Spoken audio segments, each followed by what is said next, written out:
ദൈവ തിരുനാമത്തിന് മഹത്വമുണ്ടായിരിക്കട്ടെ. കർത്താവിനാൽ അനുഗ്രഹിക്കപ്പെട്ടവരെ, ഈ ഞായറാഴ്ചത്തെ ഏവൻഗേലിയോൻ വേദഭാഗം വിശുദ്ധ മത്തായിയുടെ സുവിശേഷം 15-ാം അധ്യായം 21 മുതൽ 31 വരെയുള്ള വാക്യങ്ങളാണ്. ക്നാനായിത്തോ ഞായറാഴ്ച. കനാന്യ സ്ത്രീയുടെ മകളെ കർത്താവ് സൗഖ്യമാക്കിയ അത്ഭുതം വിവരിക്കുന്ന ഏവൻഗേലിയോൻ വേദഭാഗമാണ് നമുക്കിവിടെ കാണുവാൻ സാധിക്കുന്നത്. ഈ ഏവൻഗേലിയൻ വേദഭാഗത്തിലെ പ്രധാനപ്പെട്ട ചിന്തകളിലേക്ക് നമുക്ക് കടന്നു ചെല്ലാം. 21-ാം വാക്യം, യേശു അവിടെ നിന്ന് പുറപ്പെട്ട് സോറിന്റെയും സീദോന്റെയും അതിർത്തിയിലേക്ക് വന്നു. വളരെ പ്രധാനപ്പെട്ട ഒരു ചിന്തയാണ് യേശുക്രിസ്തുവിന്റെ അതിരുകൾ ഭേദിക്കുന്ന കൃപ. ഒന്നാമത്തെ ചിന്ത, സ്റ്റെപ്പിംഗ് ബിയോണ്ട് ബൗണ്ടറീസ്. ഈ വചനം യേശുക്രിസ്തുവിന്റെ സുവിശേഷ ശുശ്രൂഷ മണ്ഡലം വിപുലീകരിക്കുന്നതിന്റെ നിർണായകമായ ഒരു ഘട്ടത്തെ കാണിക്കുകയാണ്. യേശുക്രിസ്തു യഹൂദ മത നേതാക്കന്മാരുമായിട്ടുള്ള സംഭാഷണങ്ങൾക്ക് ശേഷം ക്രിസ്തു മനഃപൂർവ്വം ഒരു വിജാതീയ ദേശമായ സോറിലേക്കും സീദോനിലേക്കും യാത്ര തിരിക്കുകയാണ്. ഇത് വെറുമൊരു യാത്രയല്ല, മറിച്ച് ദൈവകൃപ ഇസ്രായേലിൻ്റെ അതിരുകൾക്കപ്പുറത്തുള്ളവർക്കും ലഭ്യമാണെന്നുള്ള വലിയ സത്യത്തിൻ്റെ വെളിപ്പെടുത്തലാണ്. അശുദ്ധമെന്ന് യഹൂദർ കരുതിയിരുന്ന ഇടങ്ങളിലേക്ക് കടന്നു ചെല്ലുന്നതിലൂടെ യേശു സ്നേഹത്തിൻ്റെ പുതിയ പാത വെട്ടിത്തുറക്കുകയാണ്. നമ്മുടെ ജീവിതത്തിലെ പരിമിതികളെയും മുൻവിധികളെയും തകർക്കാൻ ഈ പിൻവാങ്ങൽ നമ്മെ പഠിപ്പിക്കുകയാണ്. ക്രിസ്തുവിൻ്റെ സാന്നിധ്യം ഭൂമിശാസ്ത്രപരമായ അതിരുകളാൽ പരിമിതമല്ലെന്ന് ഇവിടെ വ്യക്തമാക്കുകയാണ്. ആയതുകൊണ്ട് ഇതിൽ നിന്ന് നാം മനസ്സിലാക്കേണ്ട ഏറ്റവും വലിയൊരു ചിന്ത എന്ന് പറയുന്നത് ദൈവസ്നേഹം സാർവത്രികമാണെന്നും അതൊരു പ്രത്യേക വിഭാഗത്തിന് മാത്രമുള്ളതല്ലെന്നും ഈ വാക്യം നമ്മളെ ഓർമ്മിപ്പിക്കുകയാണ്. നമ്മളെല്ലാവരും ഈ കാലഘട്ടത്തിൽ കംഫോർട്ട് സോണിൽ സുരക്ഷിതമായ ഇടങ്ങളിൽ ഒതുങ്ങിക്കൂടാൻ ആഗ്രഹിക്കുമ്പോൾ പുതിയ വെല്ലുവിളികളിലേക്കും ശുശ്രൂഷകളിലേക്ക് ഇറങ്ങിച്ചെല്ലാൻ ക്രിസ്തു സോറിലേക്കും സീദോനിലേക്കും പോയ അതേ ക്രിസ്തു നമ്മെ ഇതിലൂടെ ആഹ്വാനം ചെയ്യുകയാണ്. മറ്റുള്ളവർ തിരസ്കരിക്കുന്ന ഇടങ്ങളിൽ ദൈവത്തിന് വലിയ പദ്ധതികളുണ്ടാകാം. വിവേചനത്തിൻ്റെ മതിലുകൾ തകർക്കണമെന്ന വലിയ പാഠമാണ് ഇവിടെ നൽകുന്നത്. നമ്മുടെ മുൻവിധികളെ മാറ്റിവെച്ച് എല്ലാവരും ഉൾക്കൊള്ളാൻ നാം തയ്യാറാകണം. ക്രിസ്തുവിനെ പോലെ മറ്റുള്ളവരിലേക്ക് ഇറങ്ങിച്ചെല്ലുന്നതാണ് യഥാർത്ഥമായ ശിഷ്യത്വം. ഡേവിഡ് ലിവിങ്സ്റ്റൺ ആഫ്രിക്കയിലെ ഉൾനാടുകളിലേക്ക് സുവിശേഷവുമായി പോയതുപോലെ, ഫാദർ ഡാമിയൻ കുഷ്ഠരോഗികളുടെ അടുത്തേക്ക് പോയ പോലെ ക്രിസ്തുവിൻ്റെ സ്നേഹം മറ്റുള്ളവർക്കും പകർന്നു കൊടുക്കുവാൻ സാധിക്കണം. ക്രിസ്തുവിൻ്റെ സ്നേഹം ഒരു സൂര്യപ്രകാശമാണ്. അത് കൊട്ടാരമെന്നോ കുടിലെന്നോ വ്യത്യാസമില്ലാതെ എല്ലാവരിലേക്ക് സൂര്യപ്രകാശം പതിക്കുന്ന പോലെ ക്രിസ്തുവിൻ്റെ സ്നേഹം പതിക്കണം. കാറ്റ് വീശുന്നത് ജാതിയോ മതവും നോക്കാതെ എല്ലാവർക്കും ശ്വാസം നൽകുന്നു വായു. പൂക്കള് കാട്ടിലെന്നോ നാട്ടിലെന്നോ വ്യത്യാസമില്ലാതെ സ്വന്തം പരത്തുന്ന ചന്ദനത്തടി തന്നെ മുറിക്കുന്ന കോടാലിക്കൊന്ന് മണം നൽകുകയാണ്. ആയതുകൊണ്ട് ക്രിസ്തു അതിരുകളില്ലാതെ കടന്നു ചെന്നതുപോലെ നമുക്കും അതിരുകളില്ലാതെ മറ്റുള്ളവരെ സ്നേഹിക്കാൻ തയ്യാറാകണം. വിശുദ്ധനായ അപ്രയം പറയുകയാണ്, സൂര്യൻ്റെ രശ്മികൾ ചെളിയിൽ പതിച്ചാലും അശുദ്ധമാകാത്തതുപോലെ ക്രിസ്തു പാപികളുടെ ഇടയിലേക്ക് ഇറങ്ങിച്ചെന്ന് അവരെ വിശുദ്ധീകരിക്കാനാണ്. അന്ത്യോക്യയിലെ വിശുദ്ധ ഇഗ്നാത്യോസ് നൂറോന പറയുകയാണ്, ദൈവത്തിൻ്റെ സ്നേഹത്തിന് അതിരുകളില്ല, അത് കടലിലെ വെള്ളം പോലെ എല്ലാവരിലേക്ക് ഒഴുകി വരികയാണ്. യെശയ്യാ പ്രവാചകന്റെ പുസ്തകം 49:6 പറയുന്നത് പോലെ, എൻ്റെ രക്ഷ ഭൂമിയുടെ അറ്റം വരെ എത്തണം, ഞാൻ നിന്നെ ജാതികൾക്ക് പ്രകാശമാക്കും. അപ്പോസ്തല പ്രവർത്തികൾ 1-ാമത്തെ 8-ാമത്തെ വാക്യം പരിശോധിക്കുമ്പോൾ നമുക്ക് കാണുവാൻ സാധിക്കുന്നത്, പരിശുദ്ധാത്മാവ് വരുമ്പോൾ ശമരിയിൽ യഹൂദിയിൽ മാത്രമല്ല, ശമരിയിലല്ല, ഭൂമിയുടെ അറ്റത്തോളം കർത്താവിൻ്റെ സാക്ഷികളാകുവാൻ കർത്താവിൻ്റെ വചനം നമ്മളോട് ഓർമ്മിപ്പിക്കുകയാണ്. നമ്മുടെ ദൈനംദിന ജീവിതത്തിൽ നാം സൃഷ്ടിച്ചു വെച്ചിരിക്കുന്ന ഇടുങ്ങിയ ചിന്താഗതികൾ ഉപേക്ഷിക്കാൻ നാം തയ്യാറാകണം. നമ്മൾക്ക് നമ്മുടെ യഹൂദിയ ദേശങ്ങളെല്ലാം മാറ്റിവെച്ചുകൊണ്ട് നമുക്ക് ചുറ്റുമുള്ള സോറിലേക്കും സീദോനിലേക്കും പോകാൻ നാം തയ്യാറാകണം. നമ്മിൽ നിന്ന് വ്യത്യസ്തരായവരോടും നമ്മെ വെറുക്കുന്നവരോടും സ്നേഹത്തോടെ പെരുമാറാൻ നമുക്ക് കഴിയണം. ക്രിസ്തു തൻ്റെ സുരക്ഷിത താവളം വിട്ട് പുറപ്പെട്ടതുപോലെ നാം മറ്റുള്ളവരുടെ ആവശ്യങ്ങളിലേക്ക് ഇറങ്ങിച്ചേരണം. സഭയുടെ മതിലുകൾക്കുള്ളിൽ മാത്രം ഒതുങ്ങാതെ സമൂഹത്തിൻ്റെ വേദനിക്കുന്നവരുടെ ഇടയിലേക്ക് ക്രിസ്തുവിൻ്റെ മക്കളായി നാം കടന്നു ചെല്ലണം. 21-ാമത്തെ വാക്യം നാം ചിന്തിക്കുമ്പോൾ ഇത് വെറും ഒരു സ്ഥലമാറ്റത്തിൻ്റെ കഥയല്ല, മറിച്ച് ദൈവത്തിൻ്റെ കരുണയുടെ വ്യാപ്തിയെക്കുറിച്ചുള്ള വലിയ പ്രഖ്യാപനമാണ്. ക്രിസ്തു സോറിലേക്ക് സീദോനിലേക്കും പോകുന്ന അവിടെയുള്ള കഷ്ടപ്പെടുന്ന മനുഷ്യരുടെ ഹൃദയങ്ങളെ കാണാനാണ്.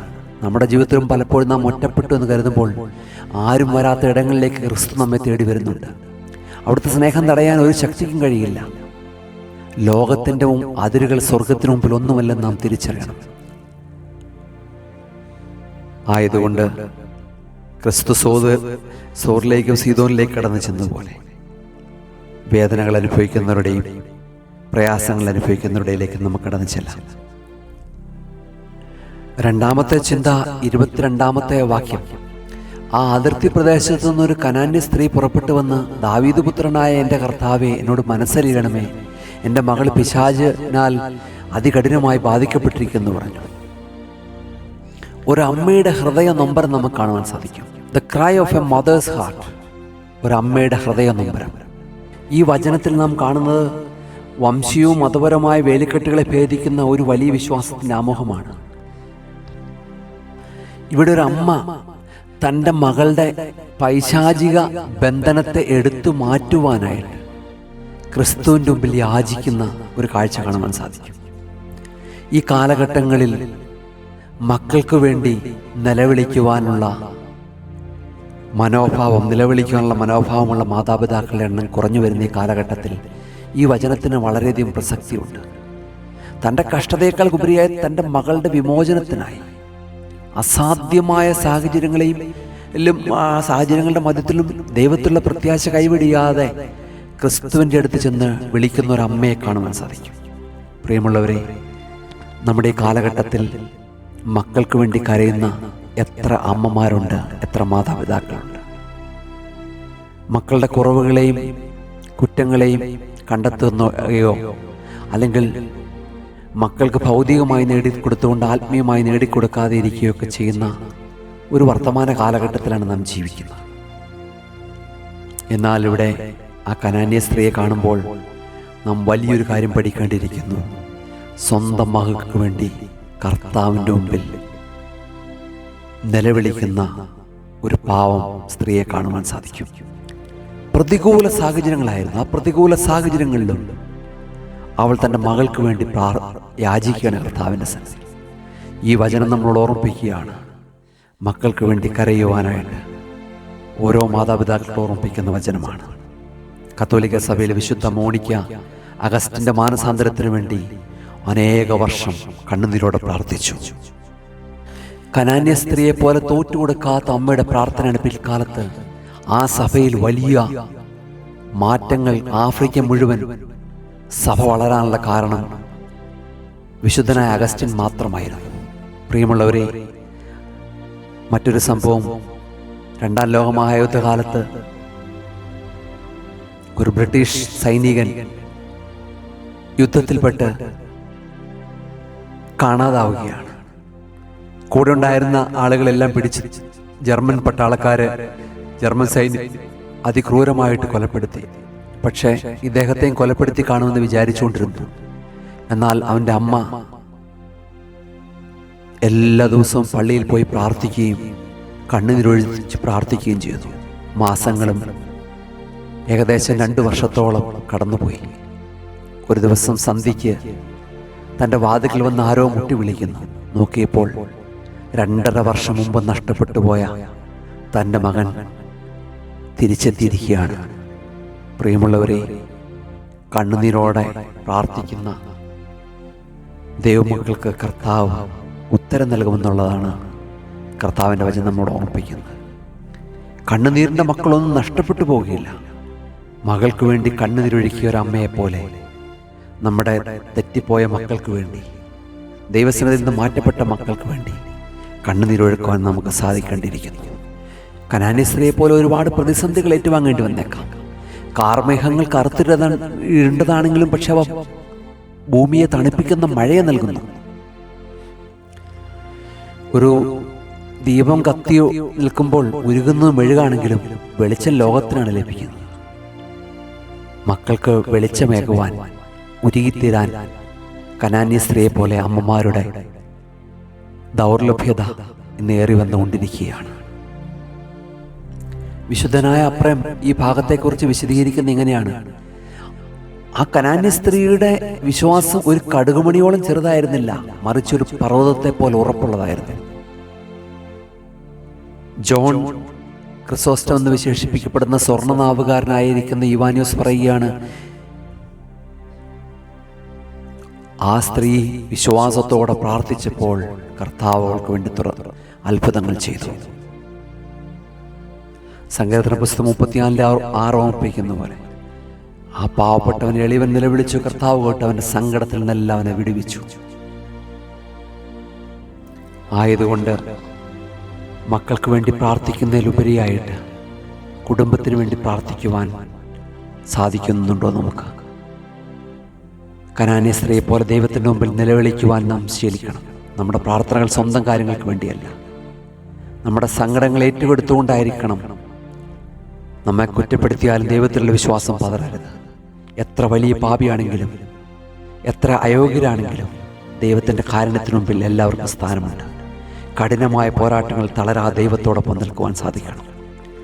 കനാന്യ സ്ത്രീയുടെ ജീവിതം ഓരോ വിശ്വാസിക്കും വലിയ പാഠമാണ്. അവൾക്ക് മതപരമായ പാരമ്പര്യമുള്ള വലിയ വേദപുസ്തക അറിവൊന്നുമില്ലായിരുന്നു. പക്ഷേ ഒന്നുണ്ടായിരുന്നു, അവൾ കർത്താവിൻ്റെ സന്നിധിയിൽ തൻ്റെ മകൾക്ക് വേണ്ടി കണ്ണുനീരോടെ യാചിച്ചു. അവളുടെ മകൾക്ക് സൗഖ്യം ലഭിച്ചത് ആ അമ്മയുടെ തളരാത്ത പോരാട്ടമായിരുന്നു. അതുപോലെ നമ്മുടെ വിശ്വാസം നമ്മുടെ തലമുറകൾക്ക് വേണ്ടിയുള്ള പോരാട്ടമായി മാറണം. മൂന്നാമത്തെ ചിന്ത അതേ വചനത്തോട് ചേർന്നിരുന്ന് പറയുകയാണ്, ദാവീദ് പുത്രാ എന്നോട് കരുണ തോന്നണമേ എന്ന് ആഴത്തിൽ നിന്നുള്ള നിലവിളിയാണ്. The cry from the margins. മൂന്നാമത്തെ ചിന്ത അതാണ്. യഹൂദർ നിരസിച്ച ഒരു ജാതിയിൽപ്പെട്ടവൾ അവൾ യേശുവിനെ ദാവീദ് പുത്ര എന്ന് വിളിക്കുകയാണ്. അതായത് യഹൂദർ ആ പേര് വിളിച്ചിട്ടില്ല. പരീശന്മാർ ശാസ്ത്രിമാരൊക്കെ യേശുവിനെ പരിഹസിക്കുകയും യേശുവിനെ ക്രിട്ടിസൈസ് ചെയ്യുമ്പോൾ ഒരു പുറജാതി സ്ത്രീ അവളുടെ ആഴത്തിൽ നിന്ന് കണ്ണുനീരോടെ നിലവിളിക്കുകയാണ്. പ്രിയമുള്ളവരെ, അവളുടെ നിലവിളി നമുക്കൊരു മാതൃകയാണ്. രണ്ടാമത്തെ ചിന്തയിൽ നമ്മൾ കണ്ടത് മക്കൾക്ക് വേണ്ടി അമ്മമാർ കരയണമെന്ന് പറഞ്ഞു. അതിനോട് ചേർന്നിരുന്ന മൂന്നാമത്തെ ചിന്ത ഇതാണ്, ആഴത്തിൽ ദൈവസന്നിധിയിൽ ഏതു പ്രതിസന്ധി വരുമ്പോഴും കരയാൻ നമുക്ക് സാധിക്കണം. മറ്റുള്ളവർക്ക് വേണ്ടി, നമുക്ക് വേണ്ടി മാത്രമല്ല, മറ്റുള്ളവർക്ക് വേണ്ടിയും നമ്മൾ ആഴത്തിൽ നിലവിളിക്കുവാൻ സാധിക്കണം. മനുഷ്യർ നമ്മളെ തള്ളിക്കളഞ്ഞാലും ഈ സ്ത്രീയുടെ നിലവിളി നമ്മളോട് പഠിപ്പിക്കുന്നൊരു കാര്യമുണ്ട്. ദൈവത്തോട് നിലവിളിക്കുമ്പോൾ ജാതി, മതം, പശ്ചാത്തലം ഒന്നും പ്രശ്നമല്ല, കുടുംബം പ്രശ്നമല്ല, നിനക്ക് സമൂഹത്തിലുള്ള ജോലി ഒരു തടസ്സമല്ല, നിന്റെ കുടുംബ മഹിമ പ്രശ്നമല്ല, നിന്റെ സമ്പത്ത് പ്രശ്നമല്ല. ദൈവത്തിൻ്റെ കരുണ വിശാലമാണ്. ആയതുകൊണ്ട് എത്രയധികം നിലവിളിക്കുവാൻ ദൈവസന്നിധിയിൽ സാധിക്കുന്നു, അത്രയധികം കർത്താവിൽ നമുക്ക് അനുഗ്രഹങ്ങൾ ലഭിക്കാം. രാത്രിയുടെ ഇരുട്ട് കൂടുമ്പോഴാണ് നക്ഷത്രങ്ങൾ തെളിയുന്നത്. വേദനിച്ച മണ്ണാണ് ഏറ്റവും കൂടുതൽ വിളവ് നൽകുന്നത്. പൊട്ടിയ മേഘമാണ് ഏറ്റവും കൂടുതൽ മഴ നൽകുന്നത്. നിസ്സയിലെ വിശുദ്ധ ഗ്രിഗോറിയോസ് പറയുകയാണ്, ദൈവത്തിൻ്റെ കരുണ തേടുന്ന ഹൃദയത്തെ ഒരിക്കലും നിരസിക്കപ്പെടുകയില്ല. വിശുദ്ധനായ അപ്രയം പറയുകയാണ്, കരയുന്നവരുടെ ശബ്ദം ദൈവത്തിൻ്റെ സിംഹാസനത്തിൽ നേരിട്ടെത്തുന്നു. പ്രിയമുള്ളവരെ, ദൈവസന്നിധിയിൽ നമുക്കൊന്ന് കരയാൻ പഠിക്കാം. ആൺകുട്ടികളൊക്കെ ജനിച്ചു വരുമ്പോൾ പറയുന്നൊരു കാര്യമുണ്ട്, ആൺകുട്ടികൾ ആരുടെ മുമ്പിലും കരയരുതെന്ന്. ഓർമ്മിപ്പിക്കട്ടെ, ആരുടെ മുമ്പിൽ കരഞ്ഞില്ലേലും കർത്താവിൻ്റെ മുമ്പിൽ കരയാൻ പഠിക്കണം. കർത്താവിൻ്റെ മുമ്പിൽ കരഞ്ഞിട്ടുണ്ടെങ്കിൽ അവൻ്റെ സന്നിധിയിൽ നമുക്ക് അത്ഭുതങ്ങൾ ലഭിക്കും. ജെറമ്യായുടെ പുസ്തകം, യിരെമ്യാ പ്രവാചകന്റെ പുസ്തകം 33-ാം അധ്യായം 3-ാമത്തെ വാക്യം പറയുകയാണ്, എന്നെ വിളിക്കുക, ഞാൻ നിന്നോട് ഉത്തരം നൽകും. സങ്കീർത്തനം 34:17, നീതിമാൻ നിലവിളിക്കുമ്പോൾ കർത്താവ് കേൾക്കുന്നു, അവൻ്റെ സകല കഷ്ടതകളിൽ നിന്ന് അവനെ വിടുവിക്കുന്നു. പ്രിയമുള്ള ഈ കാലഘട്ടത്തിൽ ജീവിതത്തിൽ പലപ്പോഴും നമുക്ക് വേദന വരുമ്പോൾ മറ്റുള്ളവരിൽ നിന്ന് മറച്ചു വയ്ക്കാൻ ശ്രമിക്കുന്നു. പക്ഷെ ദൈവം നമ്മെ ഈ വചനത്തിലൂടെ പഠിപ്പിക്കുകയാണ്, നിലവിളിച്ചാൽ കർത്താവ് കേൾക്കും. ദൈവത്തോട് തുറന്നു പറയുക. നമ്മുടെ വേദനകൾ, ഭയങ്ങൾ, നിരാശകൾ, വിഷമങ്ങൾ, നമ്മുടെ ശരീരത്തിൻ്റെ ബലഹീനതകൾ, മനസ്സിൻ്റെ ബലഹീനതകൾ, നമ്മുടെ കണ്ണുനീരുകൾ എല്ലാം അവൻ്റെ മുമ്പിൽ എടുത്തു വയ്ക്കുക. മനുഷ്യർ നമ്മളെ നിരസിച്ചാലും ദൈവം നമ്മളെ തള്ളിക്കളയുകയില്ല. കർത്താവ് നമ്മുടെ നിലവിളി കേൾക്കുന്നുണ്ട്. നാലാമത്തെ ചിന്ത, the Canaanite women's relationship with God. ദൈവത്തോടുള്ള കനാന്യ സ്ത്രീയുടെ ബന്ധം. ഇവിടുത്തെ ഏറ്റവും വലിയൊരു, ഈ നാലാമത്തെ ചിന്തയുടെ ഏറ്റവും വലിയ പ്രത്യേകത എന്ന് പറയുന്നത്, ഒരു വിജാതീയ സ്ത്രീ ആയിരുന്നിട്ട് അവൾ യേശുവിനെ കർത്താവെന്നും ദാവീദ് പുത്രൻ എന്ന് 2 വാക്കുകളും വിളിക്കുന്നുണ്ട്. ഇത് അവളുടെ ദൈവശാസ്ത്രപരമായ അറിവിനെയും വിശ്വാസത്തെയൊക്കെ കാണിക്കുക എന്നതിലുപരിയായിട്ട് നമുക്ക് മനസ്സിലാക്കേണ്ട ഒരു കാര്യം, അവൾ യേശുവിൽ മശിഹായെ കാണുകയാണ്. അവൾ അവനിൽ കരുണയുടെ ഉറവിടം കണ്ടെത്തുകയാണ്, അവനിൽ പ്രത്യാശ കാണുകയാണ്. ഒരു വ്യക്തിപരമായ ബന്ധം കർത്താവുമായിട്ട് അവൾക്ക് കാണുവാൻ സാധിക്കും. പ്രിയമുള്ളവരെ, ഈ കാലഘട്ടത്തിൽ നാം വേദനിക്കുന്ന ഏതെങ്കിലും ഒരു മനുഷ്യരി വചനം കേൾക്കുന്നുണ്ടെങ്കിൽ അവരോട് ഓർമ്മിപ്പിക്കുകയാണ്, കർത്താവുമായിട്ടുള്ളൊരു ബന്ധം. ഈ പ്രതിസന്ധി വരുമ്പോൾ ദാവീദ് പുത്ര എന്നോട് കരുണ തോന്നണമേ, യേശുവേ എന്നോട് കരുണ തോന്നണമേ എന്ന ഒരു ബന്ധം നമുക്കുണ്ടാവും. കർത്താവുമായിട്ട് നാം ചിന്തിക്കേണ്ട വലിയൊരു ചോദ്യമാണ്. ഒരു കപ്പലിന് സുരക്ഷിതമായി യാത്ര ചെയ്യാൻ വിളക്കുമാടത്തിൻ്റെ വെളിച്ചം ആവശ്യമായതുപോലെ, ലൈറ്റ് ഹൗസിൻ്റെ വെളിച്ചം ആവശ്യതുപോലെ, നമുക്ക് ജീവിതയാത്ര സുരക്ഷിതമാക്കുവാൻ ദൈവത്തിൻ്റെ വെളിച്ചം ആവശ്യമാണ്. അതുകൊണ്ടാണ് സ്വർണ്ണനാവുകാരനെ യുവാനീസ് പറയുന്നത്, ആ സ്ത്രീ യേശുവുമായൊരു വ്യക്തിബന്ധം സ്ഥാപിച്ചു. അവൾ അവനെ കർത്താവെന്ന് വിളിച്ചു, അവനെ ആരാധിച്ചു, അവനോട് അപേക്ഷിച്ചു. അവളുടെ ബന്ധം ആത്മാർത്ഥമായിരുന്നു. ദൈവവുമായിട്ടുള്ള നമ്മുടെ ബന്ധം ഏറ്റവും പ്രധാനപ്പെട്ട ബന്ധമാണ്. അത് ഔപചാരികമല്ല, വ്യക്തിപരമായിരിക്കണം. ആ കൂടെ നിന്ന് ആരും ദാവീദ് പുത്ര എന്ന് വിളിച്ചില്ലായിരുന്നു, കർത്താവേ എന്ന് വിളിച്ചില്ലായിരുന്നു. കർത്താവുമായിട്ട് ഒരു ബന്ധം സ്ഥാപിക്കാൻ, നമുക്ക് വ്യക്തിപരമായൊരു ബന്ധം സ്ഥാപിക്കാൻ നമുക്ക് തയ്യാറാണ്. അവനോട് സംസാരിക്കണം. നമ്മുടെ സന്തോഷങ്ങളും ദുഃഖങ്ങളും ഭയങ്ങളും ആഗ്രഹങ്ങളെല്ലാം അവനോട് പറയാം. അവനെ ശ്രദ്ധിക്കാം. അവൻ്റെ വചനത്തിലൂടെ, പ്രാർത്ഥനയിലൂടെ, നിശബ്ദതയിലൂടെ, വിശുദ്ധ കുർബാനയിലൂടെ ഒക്കെയും അവനെ നമുക്ക് ആരാധിക്കാം. നമ്മുടെ ജീവിതത്തെ അവന് വേണ്ടി സമർപ്പിക്കാം. കനാന്യ സ്ത്രീ ദൈവവുമായിട്ടുള്ളൊരു വ്യക്തിപരമായ ബന്ധം അവളുടെ വിശ്വാസത്തിൻ്റെ അടിത്തറയായിരുന്നു. അവൾ യേശുവിനെ കർത്താവെന്ന് വിളിച്ചു. ഇത് അവൻ്റെ ദൈവത്വത്തിലുള്ള അവളുടെ വിശ്വാസം കാണിച്ചു. അവൾ അവനോട് കരുണ തോന്നണമെന്ന് അപേക്ഷിച്ചു. ഇത് അവൻ്റെ കരുണയിലുള്ള അവളുടെ വിശ്വാസം കാണിച്ചു. അവൾ അവനെ നമസ്കരിച്ചു. ഇത് അവനോടുള്ള അവളുടെ ആദരവ് കാണിച്ചു. അവൾ അവൻ്റെ വാക്കുകൾ സ്വീകരിച്ചു.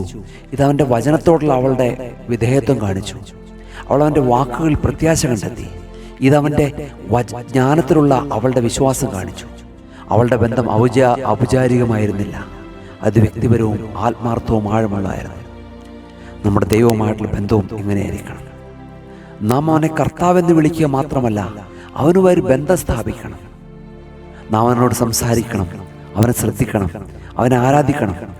അപ്പോൾ നമ്മുടെ വിശ്വാസം വളരും, നമ്മുടെ ജീവിതം ഫലവത്താകും. യേശു ഇന്ന് നമുക്ക് ഒരു വലിയ ചോദ്യമാണ് ഈ ചിന്തയിൽ. യേശു നമുക്ക് ഒരു ചരിത്ര പുരുഷൻ മാത്രമാണ്, അതെയോ കനാന്യ സ്ത്രീ വിളിച്ചതുപോലെ നമുക്ക് കർത്താവാണോ? നമുക്ക് കർത്താവും നമ്മുടെ നാഥനും നമ്മുടെ രക്ഷകനും യേശു മാത്രമാണ്. അഞ്ചാമത്തെ ചിന്ത, ദ ടെസ്റ്റിംഗ് ഓഫ് സൈലൻസ്. ദൈവത്തിൻ്റെ മൗനം ഒരു പരീക്ഷണം. താൻ അവളോട് ഉത്തരമൊന്നും പറഞ്ഞില്ല.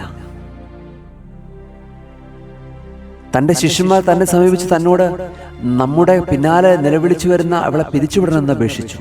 കർത്താവ് അവളോട് ഉത്തരമൊന്നും പറഞ്ഞില്ല. ദൈവം മൗനമായിട്ടിരിക്കുകയാണ്. ഈ വേദഭാഗം നമ്മളെ സംബന്ധിച്ചിടത്തോളം പ്രഥമ ദൃഷ്ട്യാ പ്രയാസകരമായി തോന്നിയേക്കാം. തൻ്റെ സന്നദ്ധിയിൽ നിലവിളിച്ചുകൊണ്ട് വന്ന ഒരു സ്ത്രീയോട് കരുണാനിധിയായ യേശു ഒരു അക്ഷരം പോലും മിണ്ടിയില്ല എന്നത് അത്ഭുതകരമാണ്. യേശുവിൻ്റെ ഈ നിശബ്ദത അവളോടുള്ള അവഗണനയായിരുന്നില്ല, മറിച്ച് അവളുടെ വിശ്വാസത്തിൻ്റെ ആഴം അളക്കാനുള്ള ഒരു പരീക്ഷണമായിരുന്നു. ശിഷ്യന്മാരാകട്ടെ അവളുടെ നിലവിളി ഒരു ശല്യമായിട്ടാണ് കണ്ടത്. അവളെ അയച്ചു കളയണമേ, പിരിച്ചുവിടണമേ എന്നുള്ള അപേക്ഷ അവരുടെ പരിമിതമായ സ്നേഹത്തെയും കാണിക്കുകയാണ്. ആയതുകൊണ്ട് പ്രിയമുള്ളവരെ, നമുക്ക് ഈ ചിന്തയിൽ നിന്ന് മനസ്സിലാക്കേണ്ട ഒരു കാര്യം, യേശു നിശബ്ദനായിരുന്നത്. അതാണ് അഞ്ചാമത്തെ ചിന്തയിൽ നമ്മൾ ഓർമ്മിപ്പിക്കുന്നത്. നമ്മുടെ ആത്മീയ കർത്താവ് നിശബ്ദമായിരിക്കുന്നത് നമ്മുടെ ആത്മീയ വളർച്ചയ്ക്കും വിശ്വാസത്തിൻ്റെ ഉറപ്പിനും വേണ്ടിയാണ്. ഈ നിശബ്ദതയിലും അവൾ യേശുവിനെ വിട്ടുപോയില്ല എന്നുള്ളത് ശ്രദ്ധേയമാണ്. ദൈവത്തിൻ്റെ നിശബ്ദത എന്നാൽ ദൈവത്തിൻ്റെ അഭാവമല്ല, മറിച്ച് കർത്താവ് നമ്മുടെ വിശ്വാസത്തെ എത്രത്തോളമുണ്ടെന്ന് നമ്മളിലൂടെ കാണാൻ ശ്രമിക്കുകയാണ്. ദൈവം നമ്മളെ പരീക്ഷിക്കുന്ന അവിടുത്തെ സ്നേഹം തടയാനല്ല, മറിച്ച് നമ്മുടെ ഉള്ളിലെ വിശ്വാസത്തിൻ്റെ തീക്ഷ്ണത പുറത്തു കൊണ്ടുവരാനാണ്. ക്ഷമയോടെ കാത്തിരിപ്പാണ് പ്രാർത്ഥനയുടെ പൂർണ്ണത. ദൈവം സംസാരിക്കാത്തപ്പോഴും അവിടുന്ന് പ്രവർത്തിച്ചുകൊണ്ടിരിക്കുന്നുവെന്ന് നാം മനസ്സിലാക്കേണ്ടിയിരിക്കുന്നു. ആയതുകൊണ്ട് നിന്റെ വേദനകൾ ഉണ്ടായിരിക്കാം. ഇന്ന് ഈ വചനം കേൾക്കുന്ന പ്രിയപ്പെട്ട സഹോദര സഹോദരി, നീ നാളുകളായിട്ട് പ്രാർത്ഥിക്കുന്നുണ്ടായിരിക്കാം. അനേക പ്രാർത്ഥനാ വിഷയങ്ങൾ ദൈവസന്നിധിയിൽ നീ വെച്ചിട്ടുണ്ടായിരിക്കാം. ഒരു കാര്യം ഓർമ്മിപ്പിക്കട്ടെ, കർത്താവ് നിന്റെ പ്രാർത്ഥന കേട്ടില്ല എന്നല്ല, കർത്താവിൻ്റെ നിശബ്ദത നമ്മെ കൂടുതൽ ആഴത്തിൽ ദൈവത്തെ അന്വേഷിക്കാൻ പ്രേരിപ്പിക്കുകയാണ്. ദൈവം ഉടനടി നമ്മുടെ പ്രാർത്ഥനകൾക്ക് ഉത്തരം നൽകാത്തത് അവൻ നമ്മെ നിരസിച്ചതല്ല, അവൻ നമ്മെ കൂടുതൽ ശക്തമായ വിശ്വാസത്തിലേക്ക് നയിക്കുകയാണ്. ഇതാണ് കനാന്യ സ്ത്രീയുടെ അനുഭവം നമ്മളെ പഠിപ്പിക്കുന്നത്. അബ്രഹാം ഒരു മകന് നൽകാമെന്ന് കർത്താവ് വാഗ്ദാനം ചെയ്തിട്ട് വർഷങ്ങളോളം ദൈവം നിശബ്ദനായിരിക്കുമെന്ന് കാണുവാൻ സാധിക്കും. എന്നാൽ ആ നിശബ്ദത അബ്രഹാമിനെ വിശ്വാസികളുടെ പിതാവ് എന്ന നിലയിലേക്ക് ഉയർത്തുകയായിരുന്നു. പ്രിയമുള്ളവരെ, കർത്താവിൻ്റെ നിശബ്ദത അവൻ്റെ അത്ഭുതങ്ങളുടെ തുറവിയാണ്, തുടക്കമാണെന്ന് നാം ചിന്തിക്കേണ്ടിയിരിക്കുന്നു, നാം മനസ്സിലാക്കേണ്ടിയിരിക്കുന്നു. മഞ്ഞ് വീഴുന്നത് ശബ്ദമുണ്ടാക്കാതെയാണ്, എങ്കിലത് ഭൂമിയെ നനയ്ക്കുകയും കുളിർപ്പിക്കുകയും ചെയ്യുന്നു. സമുദ്രത്തിൻ്റെ ഉപരിതലം ശാന്തമാണെങ്കിലും ആഴങ്ങളിൽ വലിയ ചലനങ്ങൾ നടക്കുന്നു. ആയതുകൊണ്ട് നമ്മളുടെ വേദനകളും പ്രയാസങ്ങളും ദുഃഖങ്ങളും ദുരിതങ്ങളൊക്കെ വരുമ്പോൾ കർത്താവ് കണ്ണടച്ചിരിക്കുകയാണെന്ന് നാം ചിന്തിക്കരുത്, കർത്താവ് മിണ്ടാതിരിക്കുകയാണെന്ന് നാം ചിന്തിക്കരുത്. സ്വർണം തീയിലിട്ട് സ്വർണ്ണപ്പണിക്കാരനത് സ്വർണ്ണ ആഭരണങ്ങൾ പണിയുമ്പോൾ ആരൊക്കെ കടന്നു ചെന്നാൽ അവനോടൊക്കെ അവൻ സംസാരിക്കും ഈ പണിക്കാരൻ. പക്ഷെ അവൻ്റെ കണ്ണ് മുഴുവൻ ആ സ്വർണത്തിലാണ്. ഒരു തരിമ്പ് പോലും നഷ്ടപ്പെടാൻ അവൻ ആഗ്രഹിക്കുന്നില്ല. പ്രിയപ്പെട്ട സഹോദര സഹോദരി, ഈ 5ാമത്തെ ചിന്ത നിന്നോട് പറയുകയാണ്, നിന്റെ വേദനകളിൽ, പ്രയാസങ്ങളിൽ, ദുഃഖങ്ങളിൽ കർത്താവ് മൗനമായിരിക്കുന്നത് നിന്നെ തകർക്കാൻ വേണ്ടിയല്ല, നിന്നെ മറന്നിട്ടല്ല. ദൈവം നിനക്ക് വേണ്ടി പദ്ധതികൾ ഒരുക്കുകയാണ്. ആ സ്വർണ്ണപ്പണിക്കാരനെ പോലെ ഒരു തരിമ്പ് പോലും ഉരുകിപ്പോകുവാനായിട്ട് കർത്താവ് ആഗ്രഹിക്കുന്നില്ല. ഒരു ഡോക്ടർ ഒരു രോഗിയെ ശസ്ത്രക്രിയ ചെയ്യുമ്പോൾ നഴ്സുമാരുണ്ട്, മറ്റ് ഡോക്ടർമാരോടുണ്ട്. അവരോടൊക്കെ ഒച്ചയിലൊക്കെ സംസാരിച്ചും കളിച്ചും ചിരിച്ചും ഒന്നുമല്ല ശസ്ത്രക്രിയ ചെയ്യുന്നു, ഓപ്പറേഷൻ നടത്തുന്നു. ഓപ്പറേഷൻ തിയേറ്ററുകൾ എപ്പോഴും നിശബ്ദമായ സ്ഥലങ്ങളാണ്. രോഗിയുടെ ജീവൻ രക്ഷിക്കുന്ന നിമിഷങ്ങളാണത്. ദൈവത്തിൻ്റെ നിശബ്ദതയും പലപ്പോഴും നമ്മുടെ ജീവിതത്തിൽ ശസ്ത്രക്രിയ ചെയ്യുന്ന നിമിഷങ്ങളാണ്. ഒരു ചിത്രകാരൻ ചിത്രം വരയ്ക്കുമ്പോൾ അവൻ മണിക്കൂറുകളോളം മിണ്ടാതിരിക്കും. പക്ഷെ അവൻ്റെ നിശബ്ദതയിൽ അവൻ്റെ മനസ്സിൽ മഹത്തായ ഒരു കലാസൃഷ്ടി രൂപം കൊള്ളുകയാണ്. ദൈവത്തിൻ്റെ നിശബ്ദതയിൽ അവൻ നമ്മുടെ ജീവിതങ്ങളെ വരയ്ക്കുകയാണ്. നിനവയിലെ വിശുദ്ധ ഐസക്ക് പറയുകയാണ്, ദൈവത്തിൻ്റെ നിശബ്ദതയിൽ നമ്മുടെ ആത്മാവ് ദൈവത്തിൻ്റെ ആഴം കണ്ടെത്തുകയാണ്. വിശുദ്ധനായ സ്വർണ്ണനാവകൻ ഇവാനൂസ് പറയുകയാണ്, ദൈവം മിണ്ടാതിരിക്കുമ്പോൾ അവൻ നമ്മെ കൂടുതൽ ശക്തമായ വിശ്വാസത്തിലേക്ക് നയിക്കുന്നു. ഒറിഗൻ പറയുകയാണ്, യേശു മൗനം പാലിച്ച് അവളെ അവഗണിക്കാനല്ല, മറിച്ച് അവളുടെ ക്ഷമയും വിശ്വാസത്തെയും പുറത്തു കൊണ്ടുവരാനായിരുന്നു. അതൊരു വൈദ്യൻ രോഗിയോട് ചോദ്യങ്ങൾ ചോദിക്കുന്നത് പോലെയാണ്. വിശുദ്ധനായ അപ്രയം പറയുകയാണ്, കർത്താവ് നിശബ്ദനായിരുന്ന അവളുടെ വാക്കുകൾ തീർന്നു പോകാനല്ല, മറിച്ച് അവളുടെ വിശ്വാസം അഗ്നി പോലെ ജ്വലിക്കാൻ വേണ്ടിയാണ്. മൗനം അറിവിൻ്റെ ആഴമാണ്. പക്ഷേ പ്രാർത്ഥനയിലെ മൗനം ദൈവത്തിൻ്റെ ആലോചനയാണ്. പ്രാർത്ഥനയ്ക്ക് കർത്താവ് ഉത്തരം നൽകിയില്ല എന്ന് വിചാരിച്ച് അവൻ നമ്മെ അവഗണിച്ചു എന്ന് നമ്മൾ ഒരിക്കലും ചിന്തിക്കരുത്. വിലാപങ്ങളുടെ പുസ്തകം 3-ാമത്തെ 26-ാമത്തെ വാക്യം പറയാണ്, കർത്താവൻ രക്ഷയ്ക്കായിട്ട് മിണ്ടാതെ കാത്തിരിക്കുന്നതാണ് നല്ലത്. യെശയ്യാ 30:15 ഓർപ്പിക്കുന്നത് പോലെ ശാന്തതയിലും വിശ്വാസത്തിലും തന്നെയാണ് നമ്മുടെ ശക്തി എന്ന് പറയുന്നത്. ആയതുകൊണ്ട് പ്രിയമുള്ളവരെ, നമ്മുടെ പ്രാർത്ഥനകൾക്ക് ഉടൻ ഉത്തരം ലഭിക്കാത്തപ്പോൾ നാം ദൈവത്തെ കുറ്റപ്പെടുത്തരുത്. ദൈവം ഉത്തരം നൽകുന്നവരെ മുട്ടുകുത്താൻ നാം തയ്യാറാകണം. പ്രതിസന്ധികൾ നമ്മുടെ വിശ്വാസത്തെ ശുദ്ധീകരിക്കാനുള്ള അവസരങ്ങളാണെന്ന് നാം തിരിച്ചറിയണം. കനാന്യ സ്ത്രീയുടെ നിലവിളിക്ക് യേശു ഉടൻ മറുപടി നൽകില്ല. പക്ഷെ അവളുടെ വിശ്വാസം നിശബ്ദതയിൽ കൂടുതൽ ശക്തമായി. ദൈവത്തിൻ്റെ നിശബ്ദത നിരസനമല്ല, അത് ദൈവത്തിൻ്റെ ആഴത്തിലുള്ള പ്രവർത്തനങ്ങളുടെ അടയാളമാണ്. നമ്മുടെ ജീവിതത്തിലും തകർന്നു പോകുന്ന ചില നിശബ്ദ നിമിഷങ്ങൾ വരും. ആ നിമിഷങ്ങളിൽ നാം ദൈവത്തെ കൂടുതൽ ആഴത്തിൽ, ദൈവത്തിൻ്റെ സന്നിധിയിലേക്ക് ആഴത്തിൽ കടന്നു ചെല്ലണം. ദൈവം മിണ്ടാതിരിക്കുമ്പോൾ അവൻ നമ്മെ കാണുന്നു, കേൾക്കുന്നു, നയിക്കുന്നു. നിശബ്ദതയിൽ ദൈവത്തിൻ്റെ മഹത്വം വെളിപ്പെടുത്തുന്നു. ആറാമത്തെ ചിന്ത, ശിഷ്യന്മാർ പറയുക ആളെ പിരിച്ചയക്കണമേ, പറഞ്ഞയക്കണമേ എന്ന് പറയുക. ആറാമത്തെ ചിന്തയാണ് ലെസൺസ് ഇൻ ഡിസൈപ്പിൾഷിപ്പ്, ശിഷ്യത്വത്തിൻ്റെ പാഠങ്ങൾ. ഇവിടെ ശിഷ്യന്മാരെ സംബന്ധിച്ചിടത്തോളം അവർ യേശുവിനോട് ഏറ്റവും അടുത്തവരായിരുന്നു. അവർ അവൻ്റെ ഉപദേശം കേട്ടു, അവൻ്റെ അത്ഭുതങ്ങൾ കണ്ടു. എന്നിട്ടും അവർക്ക് കനാന്യ സ്ത്രീയോട് കരുണ തോന്നിയില്ല. അവർ അവളെ ശല്യമായിട്ട് കാണുകയാണ്. യേശുവിൻ്റെ ഹൃദയം അവർക്ക് ഇതുവരെ പൂർണ്ണമായിട്ട് മനസ്സിലായിട്ടില്ലായിരുന്നു. ശിഷ്യത്വം എന്നാൽ യേശുവിൻ്റെ അടുത്ത് ഇരിക്കുക മാത്രമല്ല, അവൻ്റെ ഹൃദയം ധരിക്കുക കൂടിയാണ്. യഥാർത്ഥ ശിഷ്യത്വം എന്നാൽ യേശുവിൻ്റെ ഹൃദയം ധരിക്കുക എന്നുള്ളതാണ്. നമ്മൾ പലപ്പോഴും ക്രിസ്തുവിൻ്റെ മനോഭാവമുള്ളവരായിട്ടാണ്, ക്രിസ്ത്യാനികൾ എന്ന പേരാണ്. പക്ഷേ ക്രിസ്തുവിൻ്റെ ശിഷ്യന്മാരായ നമ്മൾ ഓരോരുത്തരും നമ്മുടെ മുമ്പിൽ വരുന്ന വേദനകൾ അനുഭവിക്കുന്നവരെയും പ്രയാസങ്ങൾ അനുഭവിക്കുന്നവരെയും നമ്മൾ പറഞ്ഞയക്കാൻ ശ്രമിക്കുന്നുണ്ടോ? നമ്മുടെ ഇടവകയിൽ, നമ്മുടെ ജോലി ചെയ്യുന്ന സ്ഥലത്ത്, നമ്മുടെ ചുറ്റുവട്ടത്ത് മകൾക്ക് ദീനം പിടിച്ചിട്ടുള്ള ഒരുപാട് കനാന്യ സ്ത്രീയുടെ പ്രതിരൂപങ്ങളെ, മോഡലുകളെ നമുക്ക് കാണുവാൻ സാധിക്കും. മകൾക്ക് വിവാഹം നടത്താൻ സാമ്പത്തിക ബുദ്ധിമുട്ടുള്ളവർ, സ്വന്തമായിട്ട് വീടില്ലാത്തവർ, രോഗത്തിൻ്റെ അവസ്ഥയിലൂടെ കടന്നു പോകുന്നവർ, പ്രയാസങ്ങൾ അനുഭവിക്കുന്നവർ, അവരെ പറഞ്ഞയക്കുകയല്ല, മറിച്ച് അവരിലേക്ക് കടന്നു ചെന്ന് ക്രിസ്തുവിൻ്റെ മനോഭാവത്തോടെ പെരുമാറി അവരെ അണച്ചുപിടിക്കുക എന്നുള്ളതാണ് ഏറ്റവും പ്രധാനപ്പെട്ട കാര്യം. അതാണ് ഈ ആറാമത്തെ ചിന്ത പറയുന്നത്. ശിഷ്യത്വത്തിൻ്റെ ബാലപാഠങ്ങൾ ക്രിസ്തുവിൽ നമുക്ക് പഠിക്കുവാൻ സാധിക്കണം. നിരീശ്വരവാദിയായ ഒരു വ്യക്തി പങ്കുവയ്ക്കുകയാണ്. അവനൊരു കാലത്ത് ബലിപീഠത്തിൽ ശുശ്രൂഷ ചെയ്തുകൊണ്ടിരുന്ന മധുഭാവ ശുശ്രൂഷക്കാരനായിരുന്നു. പക്ഷെ അവൻ ബലിപീഠത്തോടെ എന്നേക്കുമായിട്ട് യാത്ര പിരിഞ്ഞ് ദൈവമില്ല എന്നുള്ള ചിന്തയിലേക്ക് കടന്നുപോയി. കാരണം എന്താണ്? അവൻ്റെ ഇടവക പള്ളിയിൽ നിന്ന്, ഇടവക വികാരിയച്ഛനിൽ നിന്ന് അവനേറ്റ മുറിവുകളായിരുന്നു. പ്രിയമുള്ളവരെ, യേശുവിൻ്റെ ശിഷ്യന്മാരവളെ പറഞ്ഞയക്കണമെന്ന് പറഞ്ഞു. പക്ഷെ ക്രിസ്തു അവളെ പറഞ്ഞയച്ചില്ല. നമ്മുടെ ഇടവക പള്ളി നമ്മളെ തള്ളിക്കളഞ്ഞാലും, ഇടവക വികാരിയച്ഛൻ തള്ളിക്കളഞ്ഞാലും, നമ്മുടെ സമൂഹം നമ്മളെ തള്ളിക്കളഞ്ഞാലും, അമ്മ തള്ളിക്കളഞ്ഞാലും, അപ്പൻ തള്ളിക്കളഞ്ഞാലും, സഹോദരങ്ങൾ തള്ളിക്കളഞ്ഞാലും, തള്ളിക്കളയാത്തൊരു കർത്താവുണ്ട്, കർത്താവായ യേശു ക്രിസ്തു. ആയതുകൊണ്ട് അവനിലേക്ക് നമുക്ക് കടന്നു വരാം. പ്രിയമുള്ളവരെ, ഈ ചിന്ത നമ്മൾ ഓർമ്മിപ്പിക്കുകയാണ്. ക്രിസ്തുവിൻ്റെ മനസ്സായി മാറാം. ശിഷ്യന്മാര് അവളെ പറഞ്ഞയക്കണമേ എന്ന് പറഞ്ഞു.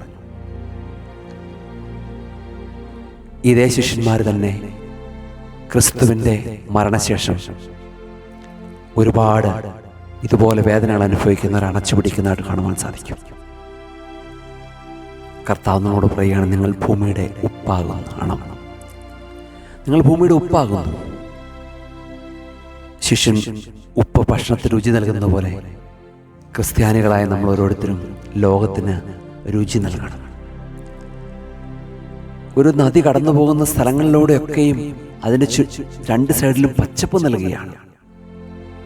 യേശുവിൻ്റെ ശിഷ്യന്മാർ എവിടെയൊക്കെ പോയാലും അവിടെയൊക്കെയും ജീവൻ നൽകണം. അതുകൊണ്ടാണ് സുറിയാനി സഭയുടെ പിതാക്കന്മാർ പഠിപ്പിക്കുന്നത്, ശിഷ്യത്വം എന്നാൽ യേശുവിനെ അനുഗമിക്കുക മാത്രമല്ല, അവനെ പോലെ ആകുക കൂടിയാണ്. അടുത്തിരുന്നത് കൊണ്ട് മാത്രം പോരാ, അടുത്തറിയാൻ സാധിക്കണം. 1 പത്രോസ് 2:21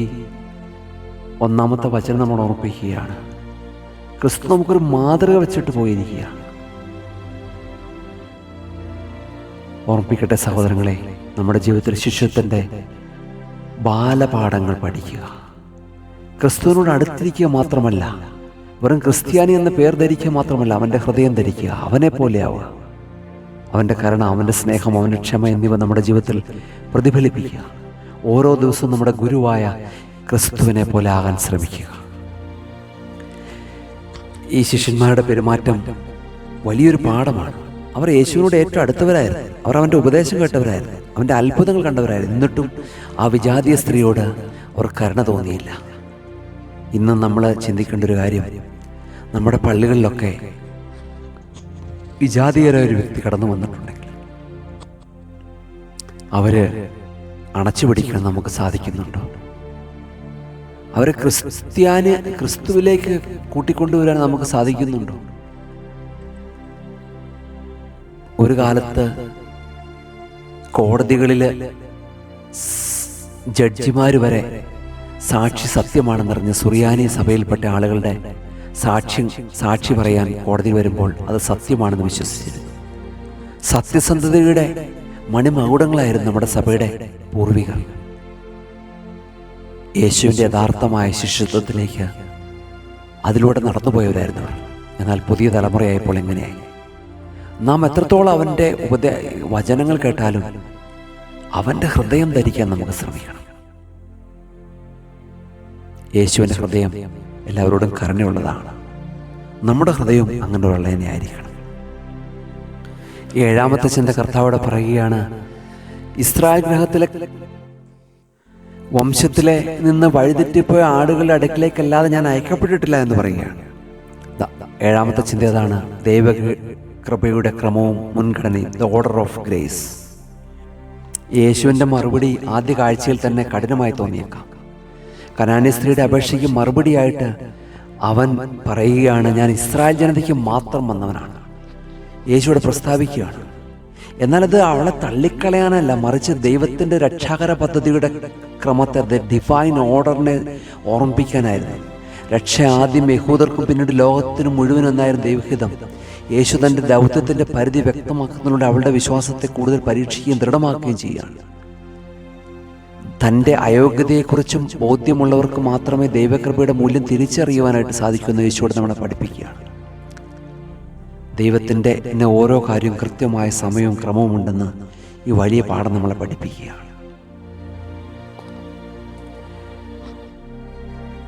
ആദ്യ നൂറ്റാണ്ടിലെ സഭാ പണ്ഡിതനായിരിക്കുന്ന ഒറിഗൻ പറയുകയാണ്, യേശു ഇസ്രായേലിലേക്ക് അയക്കപ്പെട്ടത് അവർ പിതാക്കന്മാർക്ക് നൽകിയ വാഗ്ദാനങ്ങളുടെ അവകാശികളായിരുന്നുകൊണ്ടാണ്.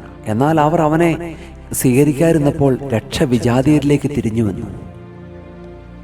ഈ കാലഘട്ടങ്ങളിൽ ഈ വിഷയം സംസാരിക്കുമ്പോൾ നമ്മൾ പലരും ചിന്തിക്കും,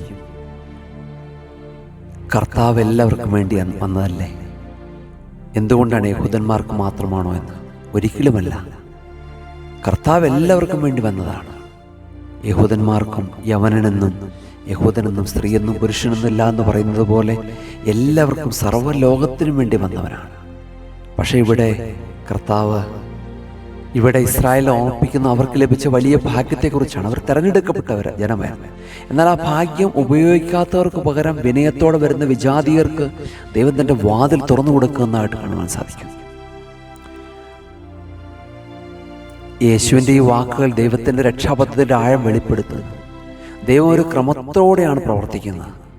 ദൈവത്തിൻ്റെ ദൗത്യം ഒരു ജനതയിൽ തുടങ്ങി, പക്ഷെ ലോകം മുഴുവൻ ഉൾക്കൊള്ളുകയാണ്.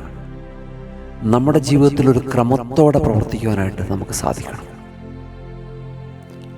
ദൈവത്തിൻ്റെ സമയത്തും അവൻ്റെ വഴിയിലും ക്രമത്തോടെ നടക്കുമ്പോൾ അവൻ്റെ ഉദ്ദേശം നമ്മുടെ ജീവിതത്തിൽ നിറവേറ്റപ്പെടും. നമ്മുടെ എട്ടാമത്തെ ചിന്തയിലേക്ക് നമുക്ക് കടന്നു വരാം. ഇവിടെ യേശുവിൻ്റെ അടുത്ത് കനാന്യ സ്ത്രീ കടന്നു വന്നിട്ട് പറയുകയാണ്, ദാവീദ് പുത്ര കർത്താവേ, എന്നോട് കരുണ തോന്നണമേ. എട്ടാമത്തെ ചിന്ത അതാണ്. കനാന്യ സ്ത്രീയുടെ പ്രാർത്ഥന ഒരു മാതൃകയാണ്. The Canaanite woman prayer is a model of a Christian life. ക്രിസ്തീയ ജീവിതത്തിൻ്റെ ഏറ്റവും വലിയൊരു മോഡലാണ് ഈ കനാന്യ സ്ത്രീയുടെ പ്രാർത്ഥന എന്ന് പറയുന്നത്.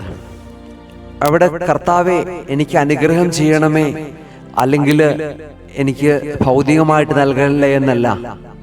നൽകണമേ എന്നല്ല, മറിച്ച് ന്യായമായ അവളുടെ ആവശ്യത്തിലുപരിയായിട്ട് കർത്താവിനോട് കരുണ തോന്നണമേ എന്ന് പ്രാർത്ഥിക്കുകയാണ്. നമ്മുടെ പ്രാർത്ഥനകൾ കനാന്യ സ്ത്രീയുടെ പ്രാർത്ഥന പോലെ ആയിരിക്കണം. എളിമയുള്ളതും സ്ഥിരോത്സാഹമുള്ളതും വിശ്വാസം നിറഞ്ഞതും നാം ദൈവത്തോട് ആദരവോടെ സംസാരിക്കുന്നതുമായിരിക്കണം.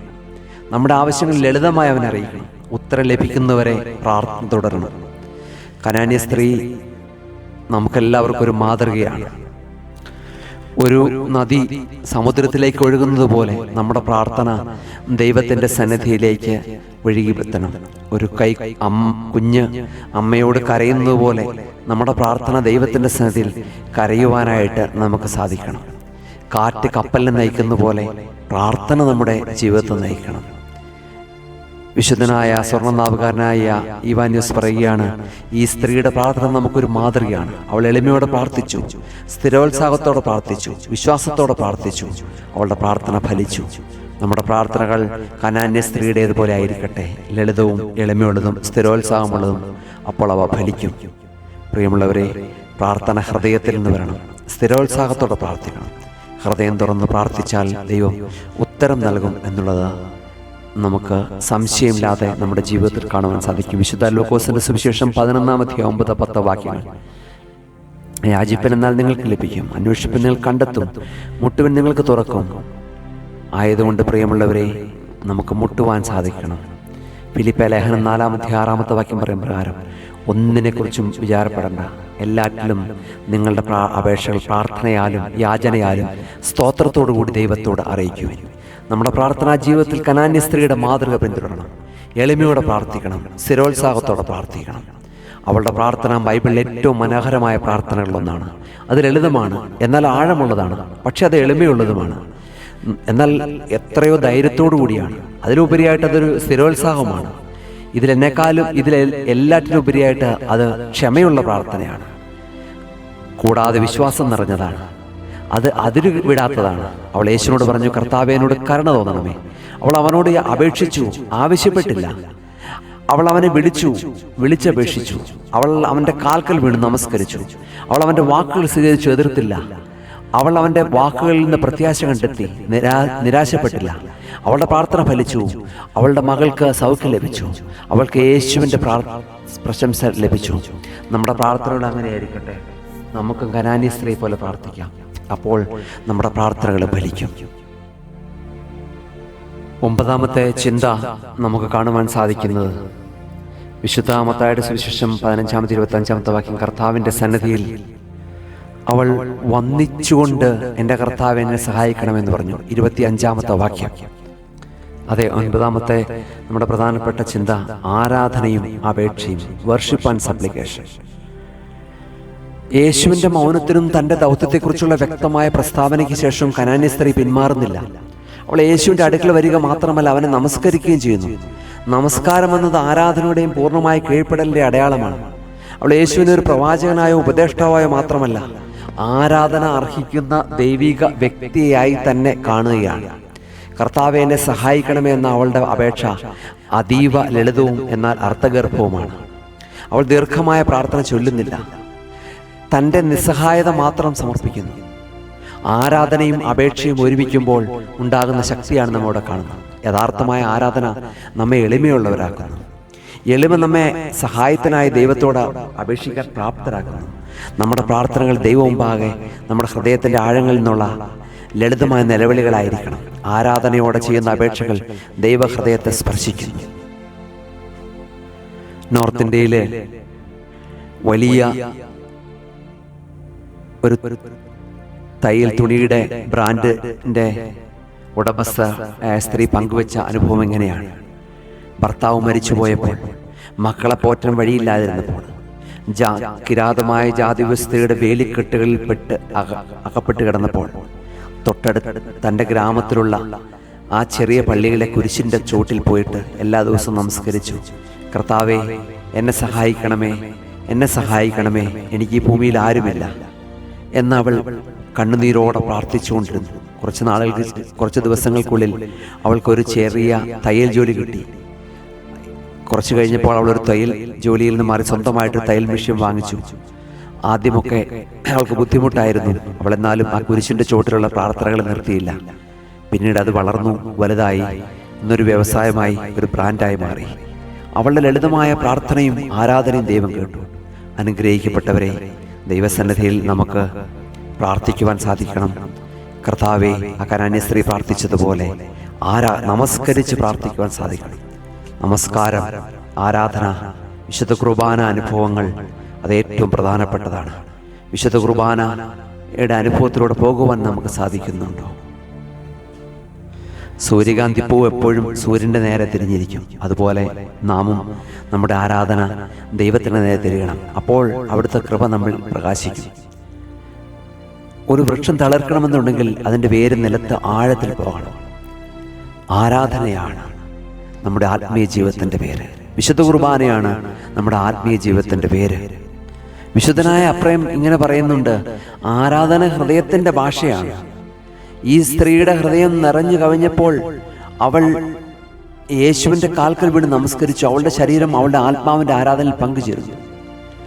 സ്വർണ്ണനാവുകാരൻ ഇവാനിയസ് പറയാണ്, ഈ സ്ത്രീ നമസ്കരിച്ചു എന്നത് അവളുടെ വലിയ വിശ്വാസത്തെ കാണിക്കുന്നു. അവൾ യേശുവിൽ ദൈവത്തെ കണ്ടു, അതുകൊണ്ടാണ് അവൾ നമസ്കരിച്ചതും കർത്താവേ എന്ന് വിളിച്ചത്. അതുകൊണ്ടാണ് സങ്കീർത്തന പുസ്തകം 95-6 വാക്യം, വരിക നമുക്ക് നമസ്കരിച്ച് വണങ്ങാം കർത്താവിനെ, നമ്മെ ഉണ്ടാക്കിയ കർത്താവിൻ്റെ സന്നിധിയിൽ മുട്ടുകുത്താമെന്ന വചനം നമ്മളോട് പറയുന്നത്. ഫിലിപ്പേ ലേഖനം 2-10 വാക്യത്തിൽ പറയുന്നത് പോലെ യേശുവിൻ്റെ നാമത്തിൽ സ്വർഗത്തിലും ഭൂമിയിലും ഭൂമിയുടെ കീഴിലുള്ള സകല എല്ലാവരുടെയും മുഴങ്കാലുകൾ മടങ്ങുകയും പിതാവായ ദൈവത്തിൻ്റെ മഹത്വത്തിനായി യേശുക്രിസ്തു കർത്താവ് എന്ന് എല്ലാവരും ഏറ്റുപറയുകയും ചെയ്യേണ്ടത്. നമ്മൾ ഏറ്റുപറയണം, യേശുവിനെ ആരാധിക്കണം. ആരാധിക്കേണ്ടവനെ മാത്രമേ ആരാധിക്കാവുള്ളൂ. ആരാധിക്കുവാൻ ഭൂമിയിലും ആകാശത്തിൻ്റെ കീഴിൽ ഭൂമിയിൽ മറ്റൊരു നാമമില്ല. അപ്പോസ്തല പ്രവൃത്തികൾ 4:12. ഇന്ന് നമുക്ക് പലരോടും ആരാധനയാണ്. സിനിമാ താരങ്ങളോട്, ക്രിക്കറ്റ് താരങ്ങളോട്, സ്പോർട്സ് താരങ്ങളോട് പലരോടും ആരാധനയാണ്. കനാന്യ സ്ത്രീ അങ്ങനെ ആയിരുന്നില്ല. അവൾക്ക് ആരാധന ക്രിസ്തുവിനോടായിരുന്നു. അവള് ക്രിസ്തുവിനെ ആരാധിച്ചപ്പോൾ അവളുടെ ജീവിതത്തിൽ അവൾ അത്ഭുതം കണ്ടു. അവളുടെ മകൾ സൗഖ്യമായി. നമ്മുടെ പ്രാർത്ഥനാ ജീവിതത്തിൽ ആരാധനയ്ക്ക് പ്രാധാന്യം നൽകണം. ആവശ്യങ്ങൾ മാത്രം ഉന്നയിക്കുന്ന പ്രാർത്ഥനയ്ക്ക് പകരം ദൈവത്തിൻ്റെ മഹത്വവും വിശുദ്ധിയും ധ്യാനിച്ചുകൊണ്ടുള്ള ആരാധനാപൂർവമായ പ്രാർത്ഥന നടത്തണം. ദാവീദ് പുത്ര, എന്നോട് കരുണയുണ്ടാകണമേ. അവൾ പറഞ്ഞ ആ പ്രാർത്ഥന വളരെ പ്രധാനപ്പെട്ടതാണ്. അവൾ ആരാധിച്ചത് യേശുവെ എൻ്റെ മകളെ സൗഖ്യമാക്കണമേ എന്നല്ല. ആദ്യം അവൾ പറഞ്ഞത് കർത്താവിൻ്റെ കരുണയ്ക്ക് വേണ്ടി യാചിക്കുകയാണ്. നമ്മുടെ പ്രാർത്ഥനയിലെല്ലാം നമ്മൾ വേണ്ടത് കർത്താവിൻ്റെ കരുണയ്ക്ക് വേണ്ടി യാചിക്കുക എന്നുള്ളതാണ്. കനാന്യ സ്ത്രീയുടെ ജീവിതത്തിലെ ഈ നിമിഷം നമുക്ക് അമൂല്യമായ പാഠങ്ങൾ നൽകുന്നു. അവൾ യേശുവിനെ സമീപിക്കുകയാണ്, നമസ്കരിക്കുന്ന, അപേക്ഷിക്കുന്നു. ആരാധന അപേക്ഷ തമ്മിലുള്ള സന്തുലിതമായ ഒരു ബന്ധമാണ് ഫലപ്രദമായി പ്രാർത്ഥനയുടെ രഹസ്യം. ആരാധന നമ്മെ എളിമപ്പെടുത്തുകയും നാം ആരാണെന്നും ദൈവം ആരാണെന്നും തിരിച്ചറിയുകയും ചെയ്യുന്നു. ഈ തിരിച്ചറിവിൽ നിന്നാണ് യഥാർത്ഥ അപേക്ഷ ഉടലെടുക്കുന്നത്. കർത്താവെ ഞങ്ങളെ സഹായിക്കണമെന്ന ലളിതമായ പ്രാർത്ഥന ഏറ്റവും നീളമുള്ള പ്രാർത്ഥനയേക്കാൾ ശക്തമാണ്. കാരണം അത് ഹൃദയത്തിൻ്റെ ആഴത്തിൽ നിന്ന് ഉത്ഭവിക്കുന്നു. നമ്മുടെ ജീവിതത്തിലും ആരാധനയോടും എളിമയോടും കൂടി ദൈവസന്നിധിയിൽ സമീപിക്കുമ്പോൾ അവിടെ നമ്മുടെ നിലവിളി കേട്ട് ഉത്തരം നൽകും. ആരാധന നമ്മുടെ അപേക്ഷകൾക്ക് ചിറക് നൽകി ദൈവസന്നിധിയിലേക്ക് എത്തിക്കുന്നു. 10ാമത്തെ ചിന്ത, കർത്താവിൻ്റെ സന്നിധിയിൽ അവൾ വന്നിട്ട് എന്നെ സഹായിക്കണമെന്ന് പറഞ്ഞ് നമസ്കരിക്കുകയാണ്. അത് യേശു എന്നെ സഹായിക്കണമെന്ന്. പരീശന്മാര്, ശാസ്ത്രിമാരൊക്കെ അഹങ്കാരത്തിൻ്റെ വഴികളിലൂടെ യേശുവിനോട് സംസാരിക്കുമ്പോൾ കനാന്യ സ്ത്രീ അവരിൽ നിന്നെല്ലാം വ്യത്യസ്തമായിട്ട് ഒരു യഹൂദ വംശത്തിലല്ലാഞ്ഞിട്ട് പോലും യഹൂദ വംശത്തിൽപ്പെട്ട പരീശന്മാരും ശാസ്ത്രിമാരും അവരുടെ മതത്തിൻ്റെ അഹങ്കാര വഴികളിലൂടെ സഞ്ചരിച്ച് മതത്തിൻ്റെ പേരിൽ അഹങ്കരിച്ചുകൊണ്ട് പ്രാർത്ഥിക്കുന്നവനും നോമ്പ് നോക്കുന്നവനും അല്ലെങ്കിൽ ദൈവത്തോട് ഒട്ടിച്ചേർന്നിരിക്കുന്നവനെന്നുള്ള അഹങ്കാരത്തോടുകൂടി പരീശന്മാരും സാധുക്കന്മാരും മുന്നോട്ട് പോകുമ്പോൾ യഹൂദ്യ അല്ലാത്ത ഇസ്രായേൽ വംശത്തിൽപ്പെടാത്ത ഒരു പുറജാതി സ്ത്രീ വന്നിട്ട് പറയുകയാണ്, കനാന്യ സ്ത്രീ വന്ന് പറയുകയാണ്, യേശുവിൻ്റെ സന്നിധിയിൽ കർത്താവേ എന്നെ സഹായിക്കണമെന്ന് നിലവിളിക്കുകയാണ്. എളിമയോടെ പ്രാർത്ഥിക്കുകയാണ്. ദ പവർ ഓഫ് ഹ്യൂമിലിറ്റി, എളിമയുടെ ശക്തി. കനാന്യ സ്ത്രീ യേശുവിനെ നമസ്കരിക്കുന്ന അവളുടെ അഗാധമായ എളിമയുടെ പ്രകടനമാണ്. ഒരു വിജാതി സ്ത്രീ എന്ന നിലയിൽ യേശുവിൻ്റെ മുമ്പിൽ തനിക്ക് യാതൊരു അവകാശമില്ലെന്ന് അവൾക്കറിയാം. ഇസ്രായേൽ മക്കൾക്കുള്ളവനാണ് യേശു എന്ന് അവൾ മനസ്സിലാക്കുന്നു. എങ്കിലും അവൾ എളിമയോടെ അവൻ്റെ കാൽക്കൽ വീഴുന്നു. എന്നെ സഹായിക്കണമെന്ന പ്രാർത്ഥന അവളുടെ എളിമയുടെ പ്രതീകമാണ്. പ്രിയമുള്ളവരെ, എളിമ ദൈവത്തിൻ്റെ ഹൃദയത്തെ സ്പർശിക്കുന്നു. നമ്മുടെ ബലഹീനതകൾ, അപൂർണതകൾ സമ്മതിച്ചുകൊണ്ട് ദൈവത്തിൻ്റെ കരുണയിൽ ആശ്രയിക്കുമ്പോൾ അവൻ നമ്മെ ഉയർത്തുന്നു. അഹങ്കാരം ദൈവത്തിൽ നകറ്റുന്നു, എളിമ നമ്മെ അവിടത്തേക്ക് അടുപ്പിക്കുന്നു. പ്രിയമുള്ളവരെ, ദൈവസന്നിധിയിലേക്ക് നാം ചേർന്നെടുക്കുമ്പോൾ എളിമ ധരിക്കുവാൻ നമുക്ക് സാധിക്കണം. സദൃശവാക്യങ്ങളുടെ പുസ്തകം 15:25 പറയുകയാണ്, അഹങ്കാരിയുടെ വീട് യഹോവ കർത്താവ് പൊളിച്ചു കളയും, വിധവയുടെ അതിർ അവൻ എന്നേക്കും ഉറപ്പിക്കും. 1 കൊരിന്ത്യർ 10:12 ആകയാൽ നിൽക്കുന്നു തോന്നുന്നവൻ വീഴാതിരിക്കുവാൻ സൂക്ഷിച്ചു കൊള്ളട്ടെ. പ്രിയമുള്ളവരെ, എളിമ ധരിക്കുക. നിറയെ നെൽക്കതിരുകളുള്ള വയലിലൂടെ പോയിട്ടുണ്ടെങ്കിൽ നെൽക്കതിരുകളിലുള്ള കതിരുകൾക്ക് ഒരു പ്രത്യേകത, ചെരിഞ്ഞാണ് ഇരിക്കുന്നത്. എന്നാൽ അകത്തൊന്നുമില്ലാത്ത പതിരുകളായിരിക്കുന്ന കതിരുകൾ നേരെ നിൽക്കും. ആയതുകൊണ്ട് നമ്മൾ എളിമ ധരിക്കുവാൻ തയ്യാറാകണം. അകത്ത് മണികളുള്ള സമൃദ്ധിയുള്ള കതിരുകളെല്ലാം ചാഞ്ഞിരിക്കും. പൊള്ളയായ കതിരുകൾ നേരെ നിൽക്കും. നമ്മൾ പൊള്ളയായവരായി ആകരുത്. ഞാങ്ങണ കാറ്റത്ത് വളയും, പക്ഷെ ഒടിഞ്ഞു പോകുകയില്ല. എളിമയുള്ളവൻ ജീവിതത്തിന്റെ പ്രതിസന്ധികളിൽ വളയും, പക്ഷെ തളർന്നു പോവുകയില്ല.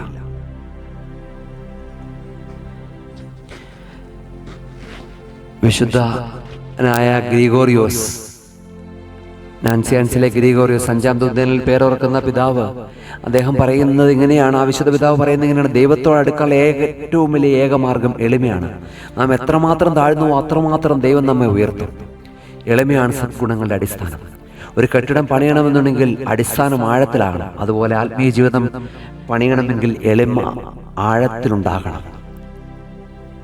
കനാന്യ സ്ത്രീയുടെ എളിമ യേശുവിനെ അത്ഭുതപ്പെടുത്തുകയാണ്. യേശുവിൻ്റെ മുമ്പിൽ അവൾ മുട്ടുകുത്തി, അവൻ്റെ കാൽക്കൽ വീണു. അവൾക്ക് അഭിമാനിക്കുവാൻ ഒന്നുമില്ലായിരുന്നു. അവളുടെ ജാതി, അവളുടെ ലിംഗം, അവളുടെ ജെൻഡർ, അവളുടെ മതം എല്ലാം അവൾക്ക് പ്രതികൂലമായിരുന്നു.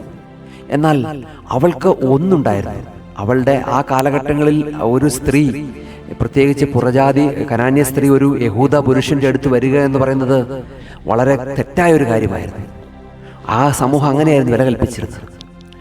അതിൽ നിന്റെ എല്ലാം പ്രതിസന്ധിയിൽ നിന്നിട്ടും അവൾ എളിമയോടെ വന്നിട്ട് കർത്താവിൻ്റെ സന്നിധിയിൽ നിലവിളിക്കുകയാണ്. ആ എളിമ യേശുവിൻ്റെ ഹൃദയത്തെ കവരുകയാണ്. ഇന്നും ദൈവമുമ്പാകെ നമ്മുടെ എളിമ ദൈവത്തിൻ്റെ ഹൃദയത്തെ സ്പർശിക്കുകയാണ്. നമുക്ക് അഹങ്കാരം, സ്വയം പര്യാപ്തം ഉപേക്ഷിച്ച് നമ്മുടെ നിസ്സഹായത സമ്മതിച്ചുകൊണ്ട് കർത്താവ് എന്നെ സഹായിക്കണമെന്ന് നിലവിളിക്കുമ്പോൾ ദൈവം ഓടിയെത്തും. അവൻ വാതിൽ തുറക്കും. കർത്താവ് നമുക്ക് വേണ്ടി വാതിൽ തുറക്കും. 11ാമത്തെ ചിന്ത, സ്ഥിരോത്സാഹത്തോടെയുള്ള അവളുടെ പ്രാർത്ഥന.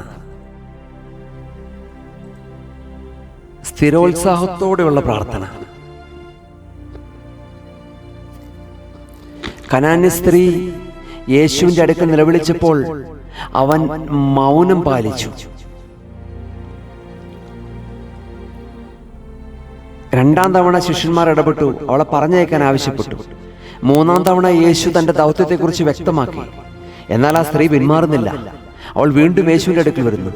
ഈ വീണ്ടുമുള്ള സമീപനം അവളുടെ സ്ഥിരോത്സാഹത്തിൻ്റെ തെളിവാണ്. നിരസിക്കപ്പെടുകയോ എന്ന ഭയമോ അപമാനിക്കപ്പെടുമോ എന്ന ആശങ്കയോ അവളെ തടയുന്നില്ല. തൻ്റെ മകളുടെ സൗഖ്യത്തിനായി അവൾ ഒന്നിനും പിന്മാറുന്നില്ല. സ്ഥിരോത്സാഹത്തോടെയുള്ള ഈ സമീപനമാണ് ഒടുവിൽ വിജയത്തിലെത്തിക്കുന്നത്. പ്രിയമുള്ളവരെ, നമ്മളുടെ ജീവിതത്തിൽ ജീവിതത്തിൽ ഏറ്റവും പ്രധാനപ്പെട്ടതാണ് പ്രാർത്ഥനയിൽ സ്ഥിരോത്സാഹം ആവശ്യമാണ്. പ്രതികൂലമായ മറുപടി ലഭിച്ചാലോ നാം പിൻവാങ്ങിപ്പോകരുത്. ദൈവത്തിൻ്റെ മൗനവും പരീക്ഷണങ്ങളും നമ്മുടെ വിശ്വാസത്തെ ശക്തിപ്പെടുത്താനുള്ള അവസരങ്ങളാണ്. സ്ഥിരോത്സാഹത്തോടെ ദൈവസന്നിധിയിൽ അപേക്ഷിക്കുന്നവർക്ക് ഒടുവിൽ ഉത്തരം ലഭിക്കും. ഒരു മഴത്തുള്ളിക്ക് പാറയെ പിളർക്കാൻ കഴിയില്ല. എന്നാൽ അനേകം തുള്ളികൾ കൊണ്ട് തുടർച്ചയായി വർഷിക്കുമ്പോൾ പാറയിൽ പോലും ദ്വാരങ്ങൾ ഉണ്ടാകുന്നതായിട്ട് നമുക്ക് കാണുവാൻ സാധിക്കും.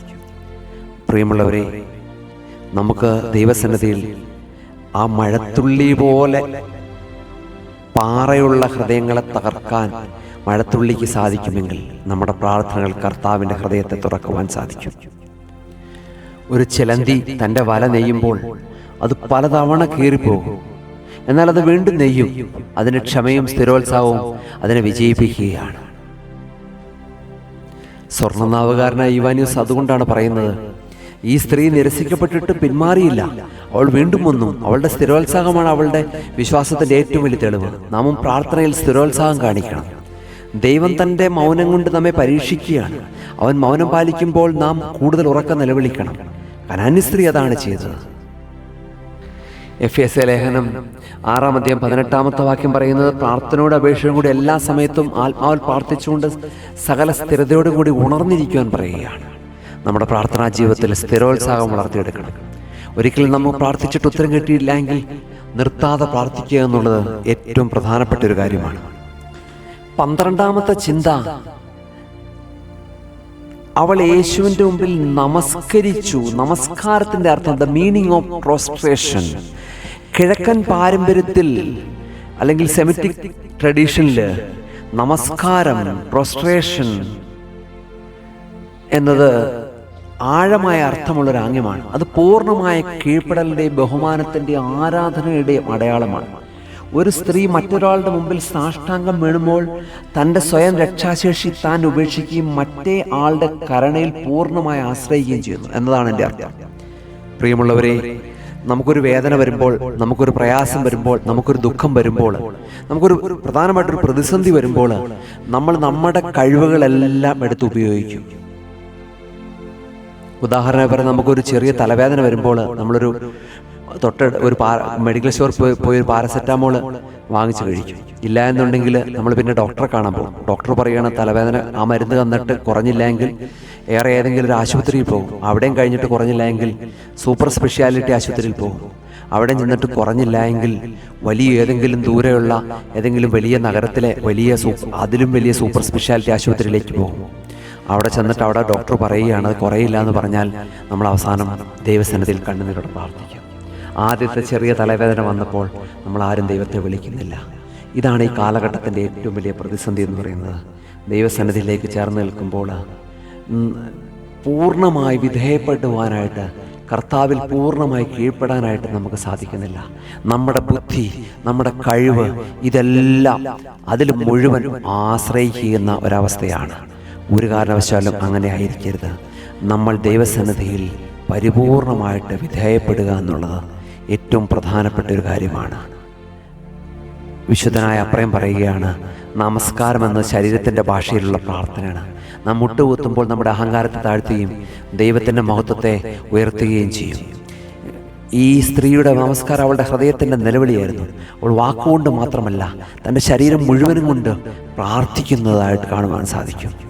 പ്രിയമുള്ളവരെ, ദൈവസന്നിധിയിലേക്ക് നമ്മൾ ചേർന്ന് നിൽക്കുമ്പോൾ പരിപൂർണമായിട്ട് വിധേയപ്പെടുക എന്നുള്ളത് ഏറ്റവും പ്രധാനപ്പെട്ട ഒരു കാര്യമാണ്. സങ്കീർത്തന പുസ്തകം 95:6 പറയുന്നുണ്ട്, വരിക നമസ്കരിച്ചു വണങ്ങുക, നമ്മെ ഉണ്ടാക്കിയ കർത്താവിൻ്റെ മുമ്പാകെ മുട്ടുകുത്തുക. അതുകൊണ്ടാണ് സുറിയാനി സഭയുടെ പിതാക്കന്മാർ കുമ്പിട്ട് പ്രാർത്ഥിക്കുന്നത്. കുമ്പിട്ട് പ്രാർത്ഥിക്കുക എന്നത് ആ കനാന്യ സ്ത്രീ കർത്താവിൻ്റെ സന്നിധിയിൽ കുമ്പിട്ട് പ്രാർത്ഥിച്ചതുപോലെ പ്രാർത്ഥിക്കുക, നമസ്കരിക്കുകയാണ്. പ്രിയമുള്ളവരെ, നമ്മുടെ കുമ്പിട്ട് പ്രാർത്ഥിക്കുന്ന നമസ്കാരം വെറും ഒരു ആചാരമല്ല, അത് ആത്മാവിൻ്റെ ആഴങ്ങളിൽ നിന്നുള്ള പ്രകടനമാണ്.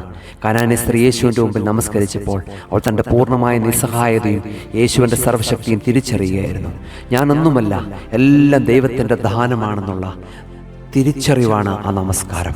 ആ നമസ്കാരം ദൈവഹൃദയത്തെ തുറക്കുന്ന താക്കോലാണ്. നമുക്കും ആ താക്കോൽ ഉപയോഗിച്ച് നമ്മുടെ ജീവിതത്തിലെ എല്ലാ ഭാരങ്ങളും ദൈവസന്നിധിയിൽ നമുക്ക് ഇറക്കി വയ്ക്കാം. 13ാമത്തെ ചിന്ത, ദ വുമൻസ് പെർസിസ്റ്റൻസ്, സ്ത്രീയുടെ സ്ഥിരത. അവള് എൻ്റെ കർത്താവെ എന്നെ സഹായിക്കണമെന്നും നമസ്കരിച്ച് പ്രാർത്ഥിക്കുന്നതിൻ്റെ കൂടെ തന്നെ മറ്റൊരു കാര്യം പറയാനുണ്ട്. അവൾ മടുത്തുപോയ സ്ഥിരമായിട്ട് സ്ഥിരതയോടെ പ്രാർത്ഥിക്കുകയാണ്. ഈ സ്ത്രീയുടെ ജീവിതം യേശുവിനെ കണ്ടെത്തുമ്പോഴുള്ള ജീവിതം നമ്മളൊന്ന് എടുത്തു നോക്കിയേ. യേശുവിൻ്റെ സന്നിധിയിൽ ആദ്യം അവൾ നിലവിളിച്ച് പ്രാർത്ഥിക്കുന്നു. യേശു മൗനമായിട്ടിരിക്കുന്നു. പിന്നീട് ശിഷ്യന്മാർ എതിർപ്പ് പറയുന്നു. പിന്നീട് യേശുവിൻ്റെ ദൗത്യത്തിനെ കുറിച്ചുള്ള പ്രസ്താവന പറയുകയാണ്, മക്കളുടെ അപ്പം നായ്ക്കുട്ടികൾക്ക് ഇട്ടുകൊടുക്കുക. അവയിലെല്ലാം അവളുടെ വഴികൾ തടസ്സമായിരുന്നു. എന്നാൽ അവൾ ഓരോ തടസ്സത്തെ അതിജീവിക്കുകയാണ്. ആദ്യത്തെ തവണ മൗനം കേട്ടപ്പോൾ അവൾ പിന്മാറിയില്ല. രണ്ടാം തവണ ശിഷ്യന്മാർ അവളെ പറഞ്ഞയക്കാൻ ശ്രമിച്ചപ്പോൾ അവൾ പിന്മാറിയില്ല. മൂന്നാമത്തെ തവണ യേശു പറയുകയാണ്, മക്കളുടെ അപ്പം കുട്ടികൾക്ക് കൊടുക്കുകയില്ല എന്ന് പറയുമ്പോൾ അവൾ പിന്മാറുകയില്ല. അവൾ വീണ്ടും വരികയാണ്. ഇതാണ് സ്ഥിരത എന്ന് പറയുന്നത്. സ്ഥിരതയോടെ പ്രാർത്ഥിക്കുവാനായിട്ട് നമുക്ക് സാധിക്കുന്നുണ്ടോ? സ്ഥിരതയോടെ പ്രാർത്ഥിക്കുവാനായിട്ട് നമുക്ക് സാധിക്കുന്നുണ്ടോ? ദൈവവുമായിട്ടുള്ള ബന്ധത്തിലായിരിക്കുമ്പോൾ ക്ഷമയോടെ സ്ഥിരതയോടെ പ്രാർത്ഥിക്കുവാൻ നമുക്ക് സാധിക്കണം. ഒരു കൊക്ക് മീൻ പിടിക്കാൻ വെള്ളത്തിൽ നിശ്ചലമായി നിൽക്കും. മണിക്കൂറുകളോളം അത് കാത്തിരിക്കും. ഒടുവിലൊരു മീൻ വരും. അതിൻ്റെ ക്ഷമയും സ്ഥിരതയും അതിന് ഭക്ഷണം നൽകുകയാണ്.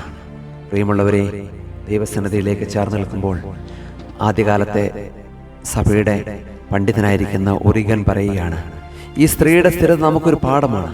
അവൾ ആദ്യത്തെ നിരസനത്തിൽ പിൻവാങ്ങിയില്ല, അവൾ വീണ്ടും വന്നു. അവളുടെ സ്ഥിരതയാണ് അവളുടെ വിശ്വാസത്തെ ശക്തിപ്പെടുത്തിയത്. ആയതുകൊണ്ട് ദൈവവുമായിട്ടുള്ള ബന്ധത്തിൻ്റെ അടിസ്ഥാനം അവൻ്റെ കർത്തൃത്വം അംഗീകരിച്ചുകൊണ്ട് സ്ഥിരതയോടെ ദൈവസന്നിധിയിലേക്ക് പ്രാർത്ഥിക്കുക എന്നുള്ളതാണ്. സ്ഥിരതയോടെ പ്രാർത്ഥിക്കുക എന്നുള്ളതാണ്. കനാന്യ സ്ത്രീ ബൈബിളിൽ ഏറ്റവും ശ്രദ്ധേയമായ കഥാപാത്രത്തിലൊരാളാണ്. അവളുടെ ഗുണഗണങ്ങളിലൊന്നാണ് അവൾ യേശുവിനെ സ്ഥിരതയോടെ പ്രാർത്ഥിച്ചു. യേശുവിനെ ആൾ ആദ്യം സമീപിച്ചു, രണ്ടാമത് അവൾ നിലവിളിച്ചു. പിന്നെ ശിഷ്യന്മാരുടെ ഇടപെടലിന് ശേഷം വീണ്ടും യേശുവിൻ്റെ മുന്നിൽ നിന്ന് പോയില്ല. 3 യേശു പറയുകയാണ് തൻ്റെ ദൗത്യം ഇസ്രായേൽക്കാർക്ക് വേണ്ടിയാണ്. എന്നിട്ട് അവൾ പിന്മാറിയില്ല. 4ാമത് അവൾ കർത്താവിൻ്റെ സന്നിധിയിൽ നമസ്കരിച്ചു. ഓരോ തവണയും അവൾക്ക് നിഷേധമാണ് ലഭിച്ചത്. അവൾ പിന്മാറിയില്ല. വീണ്ടും അവൾ യേശുവിൻ്റെ അടുത്തേക്ക് വന്നു. ഈ സ്ഥിരതയാണ് ഒടുവിൽ അവൾക്ക് വിജയം നേടിക്കൊടുത്തത്. നമ്മുടെ ജീവിതത്തിലും ഈ സ്ഥിരത കൈപിടിയരുത്. പ്രതിബന്ധങ്ങൾ വരും. ചിലപ്പോൾ ദൈവം മൗനമായി നിന്നേക്കാം. എന്നാൽ ആ സമയങ്ങളിലെല്ലാം കനാന്യ സ്ത്രീ ഓർക്കണം, അവളെപ്പോലെ നാമും സ്ഥിരതയോടെ ദൈവസന്നിധിയിൽ അപേക്ഷിച്ചുകൊണ്ടിരിക്കണം. കാരണം സ്ഥിരതയുള്ളവർക്ക് ഒടുവിൽ ഉത്തരം ലഭിക്കും. സ്ഥിരതയുള്ള വിശ്വാസത്തെ ദൈവത്തിന് നിരസിക്കാൻ സാധിക്കുകയില്ല. 14ാമത്തെ ചിന്ത, കർത്താവേ എന്ന് വിളിക്കുകയാണ്. യേശുവിനെ കർത്താവേ എന്ന് വിളിക്കുകയാണ്. കർത്താവേ എന്ന് വിളിക്കുകയാണ്. 3 പ്രാവശ്യം അവൾ കർത്താവേ എന്ന് വിളിക്കുകയാണ്. ഒന്നാമത്, ദാവീദ് പുത്രനായ എൻ്റെ കർത്താവേ എന്നോട് മനസ്സലിയണമേ. രണ്ടാമത് നമുക്ക് കാണുവാൻ സാധിക്കുന്നത്, അവനെ നമസ്കരിച്ച് വന്ദിച്ചുകൊണ്ട് എൻ്റെ കർത്താവേ എന്നെ സഹായിക്കണമേ എന്ന് പറയുകയാണ്. 3ാമത് അവൾ പറയുകയാണ്, കർത്താവേ ശരി തന്നെ, എന്നാൽ നായ്ക്കളും തൻ്റെ ഉടമസ്ഥയുടെ മേശയിൽ വീഴുന്ന കഷ്ടങ്ങൾ കൊണ്ട് ജീവിക്കുന്നുവല്ലോ. കർത്താവേ എന്ന് 3 പ്രാവശ്യം അവൾ വിളിക്കുകയാണ്. യേശുവിൻ്റെ കർത്തൃത്വം അവൾ അംഗീകരിക്കുകയാണ്. പഴയ നിയമത്തിൽ ദൈവത്തെ വിളിച്ചിരിക്കുന്ന അഡോണായി എന്ന പദത്തിൻ്റെ ഗ്രീക്ക് പരിഭാഷയാണ് കെയ്റേ, കർത്താവേ എന്ന് വിളിക്കുകയാണ്. ഒരു വിജാതീയ സ്ത്രീ ആദ്യമായി യേശുവിനെ കാണുമ്പോൾ അവനിൽ ദൈവത്തെ തിരിച്ചറിയുകയാണ്. ഇത് അവളുടെ ആത്മീയമായ ഉൾക്കാഴ്ചയെ കാണിക്കുന്നു. യേശു ഒരു പ്രവാചകൻ മാത്രമല്ല, ഉപദേഷ്ടാവ് മാത്രമല്ല, കർത്താവ് തന്നെയാണെന്ന് അവൾ വിശ്വസിക്കുകയാണ്. ഈ കർത്താവ് എന്ന വിളി അവളും യേശുവും തമ്മിലുള്ള ബന്ധത്തെ നിർവചിക്കുകയാണ്. പ്രിയമുള്ളവരെ, യേശുവിൻ്റെ സന്നിധിയിൽ നമ്മൾ ആയിരിക്കുമ്പോൾ നമ്മുടെ ബന്ധത്തിൻ്റെ, യേശുവുമായിട്ടുള്ള ബന്ധത്തിൻ്റെ അടിസ്ഥാനം എന്ന് പറയുന്നത് അവൻ്റെ കർത്തൃത്വം അംഗീകരിക്കുക എന്നുള്ളതാണ്. ഇന്ന് പലരും കർത്താവിൻ്റെ കർത്തൃത്വം അംഗീകരിക്കുന്നില്ല. അലക്സാന്ദ്രിയയിലെ വിശുദ്ധനായ അത്താനാസ്യോസ് പറയുകയാണ്, കർത്താവ് എന്ന വിളി മനുഷ്യരക്ഷയുടെ താക്കോലാണ്. കാരണം യേശു കർത്താവെന്ന് ഏറ്റുപറയുന്നത് പരിശുദ്ധാത്മാവിലൂടെ മാത്രമേ സാധ്യമാകുകയുള്ളൂ. യെരുശലേമിലെ വിശുദ്ധ കൂറിലോസ് പറയുകയാണ്, നാം കർത്താവെ എന്ന് വിളിക്കുമ്പോൾ അവൻ്റെ ദൈവത്വവും നമ്മുടെ ദാസ്യവും ഏറ്റുപറയുകയാണ്. ഈ ഏറ്റുപറച്ചിലാണ് നമ്മുടെ രക്ഷ എന്ന് പറയുന്നത്. യേശുവിനെ കർത്താവും രക്ഷിതവുമായിട്ട് നമുക്ക് സ്വീകരിക്കുവാൻ തയ്യാറാകണം. അത് ഏറ്റവും പ്രധാനപ്പെട്ട ഒരു കാര്യമാണ്. ഇവിടെ 15ാമത്തെ ചിന്ത എന്ന് പറയുന്നത്, യേശു ഇവിടെ പറയുകയാണ്, ആ സ്ത്രീയോട്, കനാന്യ സ്ത്രീയോട് പറയുകയാണ്, മക്കളുടെ അപ്പം നായ്ക്കുട്ടികൾക്ക് ഇട്ടുകൊടുക്കുന്നത് ശരിയല്ല. നായ്ക്കുട്ടികൾ എന്ന വിശേഷണത്തിന്റെ ആത്മീയ അർത്ഥം, സ്പിരിച്വൽ മീനിങ് ഓഫ് ഡോഗ്സ്. നായ്ക്കുട്ടികൾ, കനാരിയ എന്ന പദത്തിന് ആഴത്തിലുള്ള ആത്മീയതയുണ്ട്. ഗ്രീക്ക് ഭാഷയിൽ ഉപയോഗിച്ചിരിക്കുന്ന കനാരിയ എന്ന പദം വീട്ടിലെ ചെറിയ നായ്ക്കുട്ടികളെ സൂചിപ്പിക്കുന്നതാണ്, തെരുവ് നായ്ക്കളെയല്ല. യേശുവിടെ അവഹേളനമല്ല, മറിച്ച് ദൈവരാജ്യത്തിന്റെ ക്രമത്തെക്കുറിച്ചുള്ള ഉപമയാണ് പറയുന്നത്. മക്കൾ ഇസ്രായേൽ ആദ്യ അപ്പം കഴിക്കും, പിന്നീട് നായ്ക്കുട്ടികൾ വിജാതിർ ശേഷി കിട്ടുമെന്ന്. ഇത് ദൈവിക യേശുക്രിസ്തു വന്ന് ഇസ്രായേൽ ജനത്തിന്റെ രക്ഷയ്ക്ക് വേണ്ടി വന്ന കർത്താവിനെ ഇസ്രായേൽക്കാർ അംഗീകരിക്കാതിരുന്നപ്പോൾ ദൈവസന്നിധിയിൽ നിന്ന് മാറ്റപ്പെട്ട് കിടക്കുന്ന മനുഷ്യരിലേക്ക്, പുറജാതി സ്ത്രീകളിലേക്ക്, പുറജാതികളായിരിക്കുന്ന മനുഷ്യരിലേക്ക് കർത്താവ് വരികയാണ്. മറ്റൊരർത്ഥം കൂടിയുണ്ട്. ശമരിയ, കനാന്യ മനുഷ്യരെ യഹൂദന്മാർ നായ്ക്കൾക്ക് തുല്യമായിട്ട് കണ്ടിരുന്നൊരു കാലഘട്ടമാണ്. അവരെ നായ്ക്കളെന്ന് തന്നെ അഭിസംബോധന ചെയ്യുന്ന ആ കാലഘട്ടത്തിൽ അഭിസംബോധന ചെയ്തിരുന്നുവെന്ന് പല വേദപണ്ഡിതന്മാരും അവകാശപ്പെടുന്നു. അതൊരു വാസ്തവമായ കാര്യമാണ്. നമുക്ക് പല പുസ്തകങ്ങളിലും പല എഴുത്തുകളിലൊക്കെ നോക്കിയാൽ അറിയാൻ സാധിക്കും. കനാന്യരെ നായ്ക്കൾക്ക് തുല്യമായ യഹൂദന്മാർ കണ്ടിരുന്നത് കൊണ്ട് ആ കാലഘട്ടത്തിൽ കണ്ടിരുന്നു. യേശു അതിൻ്റെ എല്ലാം വേലിക്കെട്ടുകൾ പൊളിക്കുന്നതായിട്ട് കാണുവാൻ സാധിക്കും. പ്രിയമുള്ളവരെ, ദൈവസന്നിധിയിലേക്ക് നാം അടുത്തു വരുമ്പോൾ ഈ ചിന്ത എന്തുമായിക്കൊള്ളട്ടെ, ദൈവത്തിൻ്റെ പദ്ധതിക്ക് ഒരു ക്രമമുണ്ട്. ചിലപ്പോൾ നമ്മൾ നായ്ക്കുട്ടികൾ എന്ന തോന്നലുണ്ടായേക്കാം, അർഹതയില്ലാത്തവർ, അവഗണിക്കപ്പെട്ടവർ. എന്നാൽ ദൈവത്തിൻ്റെ കരുണയ്ക്ക് അതിരുകളില്ല.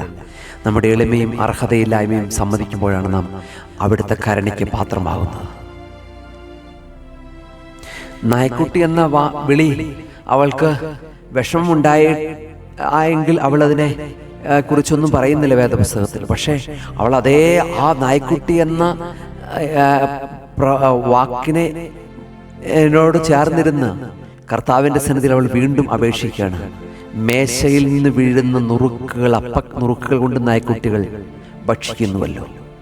ഒരു വിത്ത് പാറയിൽ വീണാൽ അത് മുളയ്ക്കില്ല, എന്നാൽ അതേ വിത്ത് നല്ല മണ്ണിൽ വീണാൽ വളരും, ഫലം നൽകും, വലിയ വൃക്ഷമായി ഫലം നൽകും. നായ്ക്കുട്ടി എന്ന വിശേഷണം സ്ത്രീയുടെ ഹൃദയമെന്ന മണ്ണിൻ്റെ ഗുണം പുറത്തു കൊണ്ടുവരുന്നതായിട്ട് കാണുവാൻ സാധിക്കും.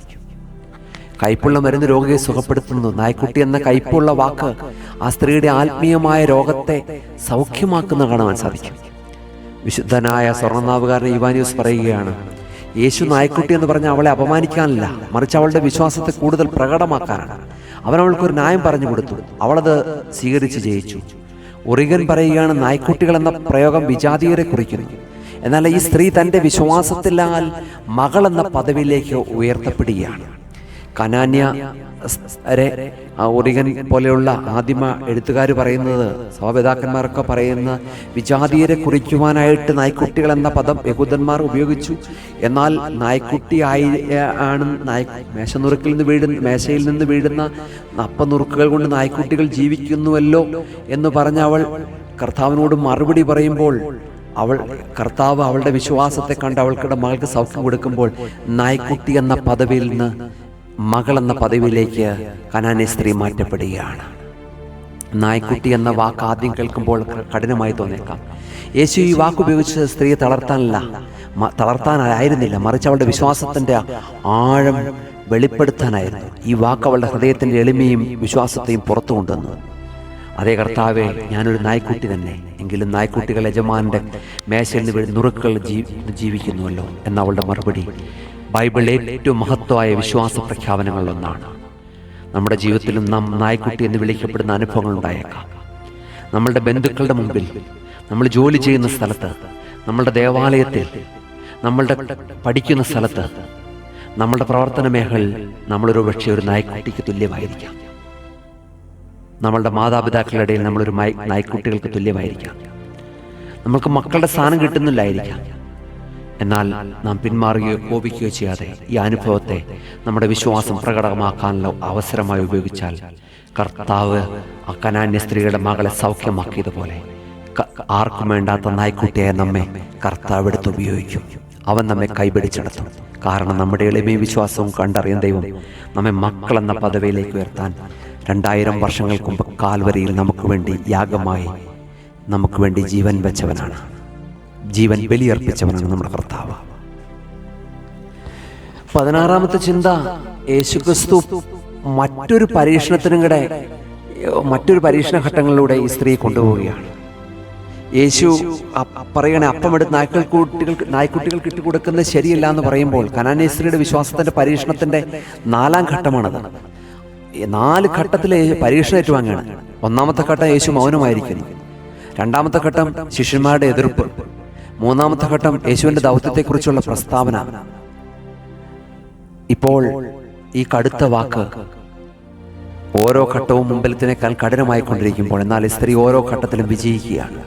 യേശു അവളുടെ വിശ്വാസത്തെ പരീക്ഷിക്കുകയാണ്. അവളുടെ വിശ്വാസം എത്രത്തോളം ആഴമുള്ളതാണെന്ന് കണ്ടെത്തുകയാണ്. ഈ പരീക്ഷണങ്ങളിൽ അവളുടെ വിശ്വാസത്തെ ശുദ്ധീകരിക്കും. ഒടുവിൽ അവൾ വലിയ വിശ്വാസം എന്ന് വിശേഷിപ്പിക്കപ്പെടുന്ന നിലയിലെത്തുകയും ചെയ്യുകയാണ്. അങ്ങനെയാണ് അവളുടെ മകൾക്ക് സൗഖ്യം ലഭിച്ചത്. പരീക്ഷണങ്ങളുടെ നടുവിലൂടെ അവൾ പോവുകയാണ്. നമ്മുടെ നമ്മുടെ പ്രാർത്ഥനയിലൊക്കെ പറയുന്നുണ്ട്, പരീക്ഷയിലേക്ക് ഞങ്ങളെ പ്രവേശിപ്പിക്കരുത്. എങ്കിലും നമ്മുടെ ജീവിതത്തിൽ ഒരുപാട് പരീക്ഷണങ്ങളുണ്ട്. നിങ്ങളുടെ ജീവിതത്തിൽ പരീക്ഷണങ്ങളുണ്ടെങ്കിൽ കർത്താവ് നിങ്ങൾക്ക് പരീക്ഷണങ്ങളെ മാറ്റിത്തരാൻ ദൈവം ശക്തനാണ്, മതിയായവനാണ്. രാത്രി എത്ര ഇരുണ്ടായാലും ഒരു പ്രഭാതം വരും. പരീക്ഷണങ്ങൾക്ക് ശേഷം ഒരു അനുഗ്രഹം വരും. പുഴയ്ക്ക് തടസ്സങ്ങൾ നേരിടുമ്പോൾ അത് കൂടുതൽ ശക്തിയോട് ഒഴുകും. പരീക്ഷണങ്ങൾ നമ്മുടെ വിശ്വാസത്തെ ശക്തിപ്പെടുത്തും. മരത്തിൻ്റെ വളർച്ച, ഒരു മരത്തിന് കൊടുങ്കാറ്റ് ഏൽക്കുമ്പോഴാണ് അതിൻ്റെ വേരുകൾ ആഴത്തിൽ പോകുന്നത്. പരീക്ഷണങ്ങൾ നമ്മുടെ ആത്മീയ വേരുകളെ ആഴത്തിലാക്കുകയാണ്. സ്രോഗിലെ മോർ യാക്കോബ് പറയുകയാണ്, ദൈവം തന്റെ വിശുദ്ധരെ പരീക്ഷിക്കുന്ന അവരെ വീഴ്ത്താനല്ല, മറിച്ച് അവരുടെ വിശ്വാസത്തിന്റെ കിരീടം ഉറപ്പിക്കാനാണ്. കനാന്യ സ്ത്രീയുടെ പരീക്ഷണങ്ങൾ അവളുടെ വിശ്വാസത്തിന്റെ മഹത്വം വെളിപ്പെടുത്തി. ദൈവം നമ്മെ പരീക്ഷിക്കുകയാണ്, എന്നാൽ അവൻ നമ്മെ ഒരിക്കലും കൈവിടുന്നില്ല. പരീക്ഷണത്തിന്റെ ഓരോ ഘട്ടത്തിലും അവൻ നമ്മോടൊപ്പമുണ്ട്, നമ്മെ ശക്തിപ്പെടുത്തുകയാണ്. യാക്കോബ് ശ്ലീഹ 1-ാം അധ്യായം 2-ാമത്തെ വാക്യം പറയാണ്, സഹോദരന്മാരെ, പല പരീക്ഷണങ്ങൾ ഏർപ്പെടുമ്പോൾ അത് സന്തോഷമായി എണ്ണുവിനെന്ന് പറയുകയാണ്. കനാന്യ സ്ത്രീ അനുഭവിച്ച പരീക്ഷണങ്ങളുടെ ഓരോ ഘട്ടവും ഞെട്ടിപ്പിക്കുന്നതായിരുന്നു. ആദ്യത്തെ മൗനം, ശിഷ്യന്മാരുടെ എതിർപ്പ്, യേശുക്രിസ്തുവിൻ്റെ ദൗത്യത്തെക്കുറിച്ചുള്ള വ്യക്തമായ പ്രസ്താവന, ഇപ്പോൾ നായ്ക്കുട്ടി എന്ന അവഹേളനം, ഇതുപോലെ തോന്നിക്കുന്ന വാക്കുകളെല്ലാം, ഇതിൻ്റെയൊക്കെ മധ്യത്തിൽ ആ സ്ത്രീ, പാവം പിടിച്ച കനാന്യ സ്ത്രീ, അവളുടെ വിശ്വാസം കൂടുതൽ ശക്തീകരിക്കുന്നതായിട്ട് കാണുവാൻ സാധിക്കും. അവൾ യേശുവിനോട് കൂടുതൽ അടുത്തു വരുവാനായിട്ട് സാധിക്കും, കാണുവാൻ നമുക്ക് സാധിക്കും. ഓരോ പരീക്ഷണത്തെ അതിജീവിച്ച് വലിയ വിശ്വാസം എന്ന പ്രശംസ നമുക്ക് നേടാം. 17-ാമത്തെ ചിന്ത, ഉചിതത്വവും കരുണയും. ഇവിടെ യേശു പറയുന്ന ഒരു കാര്യമുണ്ട്, മക്കളുടെ അപ്പം നായ്ക്കുട്ടികൾക്ക് ഇട്ടുകൊടുക്കുന്നത് ഉചിതമല്ല, നന്നല്ല. മക്കളുടെ അപ്പം നായ്ക്കുട്ടികൾക്ക് കൊടുക്കുന്നത് നന്നല്ല, ഉചിതമല്ല എന്ന് പറയുകയാണ്. ഇവിടെ നന്നല്ല എന്ന വാക്കിന് ഉപയോഗിച്ചിരുന്ന ഗ്രീക്ക് പദം ഔക്കാലോൻ എസ്റ്റീൻ എന്ന പദമാണ് ഉപയോഗിക്കുന്നത്. അത് ധാർമ്മികമായൊരു തെറ്റിനെ കുറിച്ചല്ല, മറിച്ചൊരു ക്രമത്തിൻ്റെയും മുൻഗണനയുടെയും കാര്യമാണ്. ഓരോ കുടുംബത്തിൽ ആദ്യം മക്കൾക്ക് ഭക്ഷണം കൊടുക്കുക എന്നാണ് ശരിയായ ക്രമം, പിന്നീട് വളർത്തുമൃഗങ്ങൾക്ക് കൊടുക്കുകയുള്ളൂ. ഇത് മൃഗങ്ങളുടെ കൂടെയുള്ള ക്രൂരതയല്ല, മറിച്ച് കുടുംബത്തിൻ്റെ ക്രമമാണ്. കനാന്യ സ്ത്രീയുടെ കാര്യത്തിൽ സംഭവിക്കുന്ന ക്രമം പാലിച്ചുകൊണ്ട് തന്നെ അവളുടെ വിശ്വാസം കണ്ട് അവൾ യേശുവിൻ്റെ സന്നിധിയിലേക്ക് വന്നപ്പോൾ അവൾ ആ കർത്താവിടെ ആ ക്രമത്തെ തെറ്റിക്കുകയാണ്. അവളുടെ കണ്ണുനീരിൻ്റെ മധ്യത്തിൽ ആ ക്രമം മാറ്റിമറിച്ചുകൊണ്ട് നായ്ക്കുട്ടികൾക്ക് പകരം മക്കളുടെ സ്ഥാനത്തേക്ക് കർത്താവ് അവളെ ഉയർത്തുകയാണ്. ആ ക്രമത്തെ മാറ്റിമറിക്കുന്നതായിട്ട് കാണുവാൻ സാധിക്കും. ദൈവത്തിൻ്റെ പ്രവർത്തനങ്ങൾക്ക് ഒരു ക്രമമുണ്ട്, എന്നാൽ ആ ക്രമം കണ്ണുനീരോടെയുള്ള പ്രാർത്ഥനയ്ക്ക്, കർത്താവിൻ്റെ കരുണ, കണ്ണുനീരോടെ പ്രാർത്ഥിക്കുമ്പോൾ കർത്താവിൻ്റെ കരുണയ്ക്ക് തടസ്സമാകുന്നില്ല. അതുകൊണ്ടാണ് 5-ാമത്തെ ഉദ്യാനിലെ പേരൊറുക്കുന്ന നാൻസിയാൻസിലെ ഗ്രിഗോറിയോസ് പറയുന്നത്, ദൈവത്തിൻ്റെ ക്രമവും കരുണയും പരസ്പരം എതിർക്കുന്നില്ല. അവൻ്റെ ക്രമം കരുണയുടെ ക്രമമാണ്. അവൻ ആദ്യം ഇസ്രായേലിനും പിന്നീട് വിജാതിയർക്ക് കരുണ കാണിച്ചു. കൈസരിയിലെ വലിയ മോർ ബസിലിയസ് പറയുകയാണ്, ദൈവത്തിൻ്റെ പ്രവൃത്തികൾ കരുണയും ക്രമവും ഒരുമിച്ച് ചേർന്നിരിക്കുന്നു. അവൻ്റെ ക്രമം കരുണയെ ഒഴിവാക്കുന്നില്ല, കരുണ അവൻ്റെ ക്രമത്തെ ലംഘിക്കുന്നില്ല.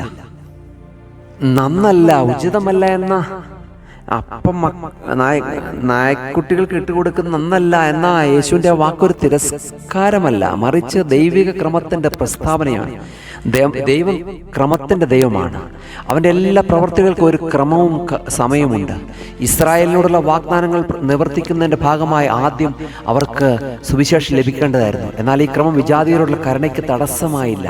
കനാന്യ സ്ത്രീയുടെ വിശ്വാസം കണ്ടപ്പോൾ യേശു ക്രമം പാലിച്ചുകൊണ്ട് തന്നെ കരുണ കാണിച്ചു. നായ്ക്കുട്ടി എന്ന വിശേഷണം ഉപയോഗിച്ചുവെങ്കിലും അവൻ അവളുടെ വിശ്വാസത്തെ പ്രശംസിക്കുകയും അവൾക്ക് നായ്ക്കുട്ടി എന്ന സ്ഥാനത്ത് നിന്ന് മാറി മക്കൾ എന്ന സ്ഥാനത്തേക്ക് സ്ഥാനക്കയറ്റ് ലഭിച്ചതായിട്ട് കാണുവാൻ സാധിക്കും. 18-ാമത്തെ ചിന്ത, ഇവിടെ ദ സിംബോളിസം ഓഫ് ബ്രെഡ്, അപ്പത്തിന്റെ പ്രതീകാത്മകത. മക്കളുടെ അപ്പം നായ്ക്കുട്ടികൾക്ക് ഇട്ടുകൊടുക്കുന്ന നന്നല്ല എന്ന് പറയുമ്പോൾ, അപ്പം എന്നത് വെറും ഒരു ഭക്ഷണം മാത്രമല്ല, അതിന് ആഴത്തിലുള്ള ആത്മീയ അർത്ഥമുണ്ട്. അപ്പം ജീവന്റെ പ്രതീകമാണ്, ദൈവത്തിന്റെ പരിപാലനത്തിന്റെ അടയാളമാണ്. പഴയ നിയമത്തിൽ മന്ന എന്ന അപ്പം ദൈവം ഇസ്രായേലിന് മരുഭൂമിയിൽ നൽകി. ഇവിടെ മക്കളുടെ അപ്പം എന്നത് ദൈവം തന്റെ ജനത്തിന് നൽകുന്ന ആത്മീയമായ അനുഗ്രഹത്തിന്റെ രക്ഷയെ സൂചിപ്പിക്കുന്ന വിശുദ്ധ കുർബാനയെ സൂചിപ്പിക്കുകയാണ്. യേശു പിന്നീട് തന്നെ ജീവന്റെ അപ്പം എന്ന് വിശേഷിപ്പിക്കുകയാണ്. അതിനാൽ മക്കളുടെ അപ്പം എന്നത് യേശുവിനെ തന്നെയും അവൻ നൽകുന്ന രക്ഷയും കുറിക്കുന്നു. ഈ അപ്പം ആദ്യം കൊടുത്തത് ഇസ്രായേൽ ജനതയ്ക്കാണ്. പിന്നീടാണ് വിജാതിയർ കർത്താവിൻ്റെ സന്നിധിയിലേക്ക് അടുത്തു വന്നപ്പോൾ അവർക്ക് നൽകി. ഇത് സുറിയാനി സഭയുടെ പിതാക്കന്മാർ ഇതിനെ വ്യാഖ്യാനിക്കപ്പെടുന്നത് മക്കളുടെ അപ്പം തിരുസഭയ്ക്ക്, പരിശുദ്ധ സഭയ്ക്ക് മക്കൾക്ക് നൽകുന്ന വിശുദ്ധ കുർബാനയെക്കുറിച്ചു. എന്നാൽ അത് വിജാതിയർ കർത്താവിൻ്റെ സന്നിധിയിലേക്ക് അടുത്തു വന്ന് എളിമപ്പെടുമ്പോൾ അവർക്കും അവരെയും മക്കളുടെ സ്ഥാനം നൽകി കർത്താവിൻ്റെ സഭയിലേക്ക് ചേർക്കുകയും അവർക്കും ആ അപ്പത്തിന് അർഹരാണെന്ന് കൂടി വെളിപ്പെടുത്തുക കൂടിയാണ് ഈ ചിന്തയിലൂടെ അർത്ഥമാക്കുന്നത്. അതാണ് 18-ാമത്തെ അപ്പത്തിൻ്റെ പ്രതീകാത്മകതയെക്കുറിച്ച് പറയുന്നത്. വേദപുസ്തകത്തിൽ ഒരുപാട് സ്ഥലങ്ങളിൽ അപ്പത്തെക്കുറിച്ച് നമുക്ക് കാണുന്നുണ്ട്. അന്ത്യോക്യയിലെ വിശുദ്ധ ഇഗ്നാത്യൂസ് നൂറാണ് പറയുകയാണ്, യേശുവാണ് ജീവന്റെ അപ്പം. ആ അപ്പം ഭക്ഷിക്കുന്നവർക്ക് നിത്യജീവൻ ലഭിക്കും. കനാന്യ സ്ത്രീ ആ അപ്പത്തിന്റെ നുറുക്കുകൾക്കായി കേണു, അവൾക്കത് ലഭിച്ചു. ജെറുസലേമിലെ വിശുദ്ധ കൂറിലോസ് പറയുകയാണ്, കർത്താവിന്റെ ശരീരമാണ് ജീവന്റെ അപ്പം. ആ അപ്പം ഭക്ഷിക്കുന്നതിന് ക്രിസ്തുവിൽ വസിക്കുന്നു, ക്രിസ്തു അവനിൽ വസിക്കുന്നു. അതുകൊണ്ടാണ് വിശുദ്ധ യോഹന്നാൻ 6:35 6:51 പറയുന്നത്, ഞാൻ ജീവന്റെ അപ്പമാകുന്നു എന്ന് പറയുന്നത്. നമ്മുടെ ആത്മീയ ജീവിതത്തിൽ യേശു എന്ന ജീവന്റെ അപ്പത്തിൽ നിന്ന് ആഹാരം സ്വീകരിക്കാൻ നാം തയ്യാറാകണം.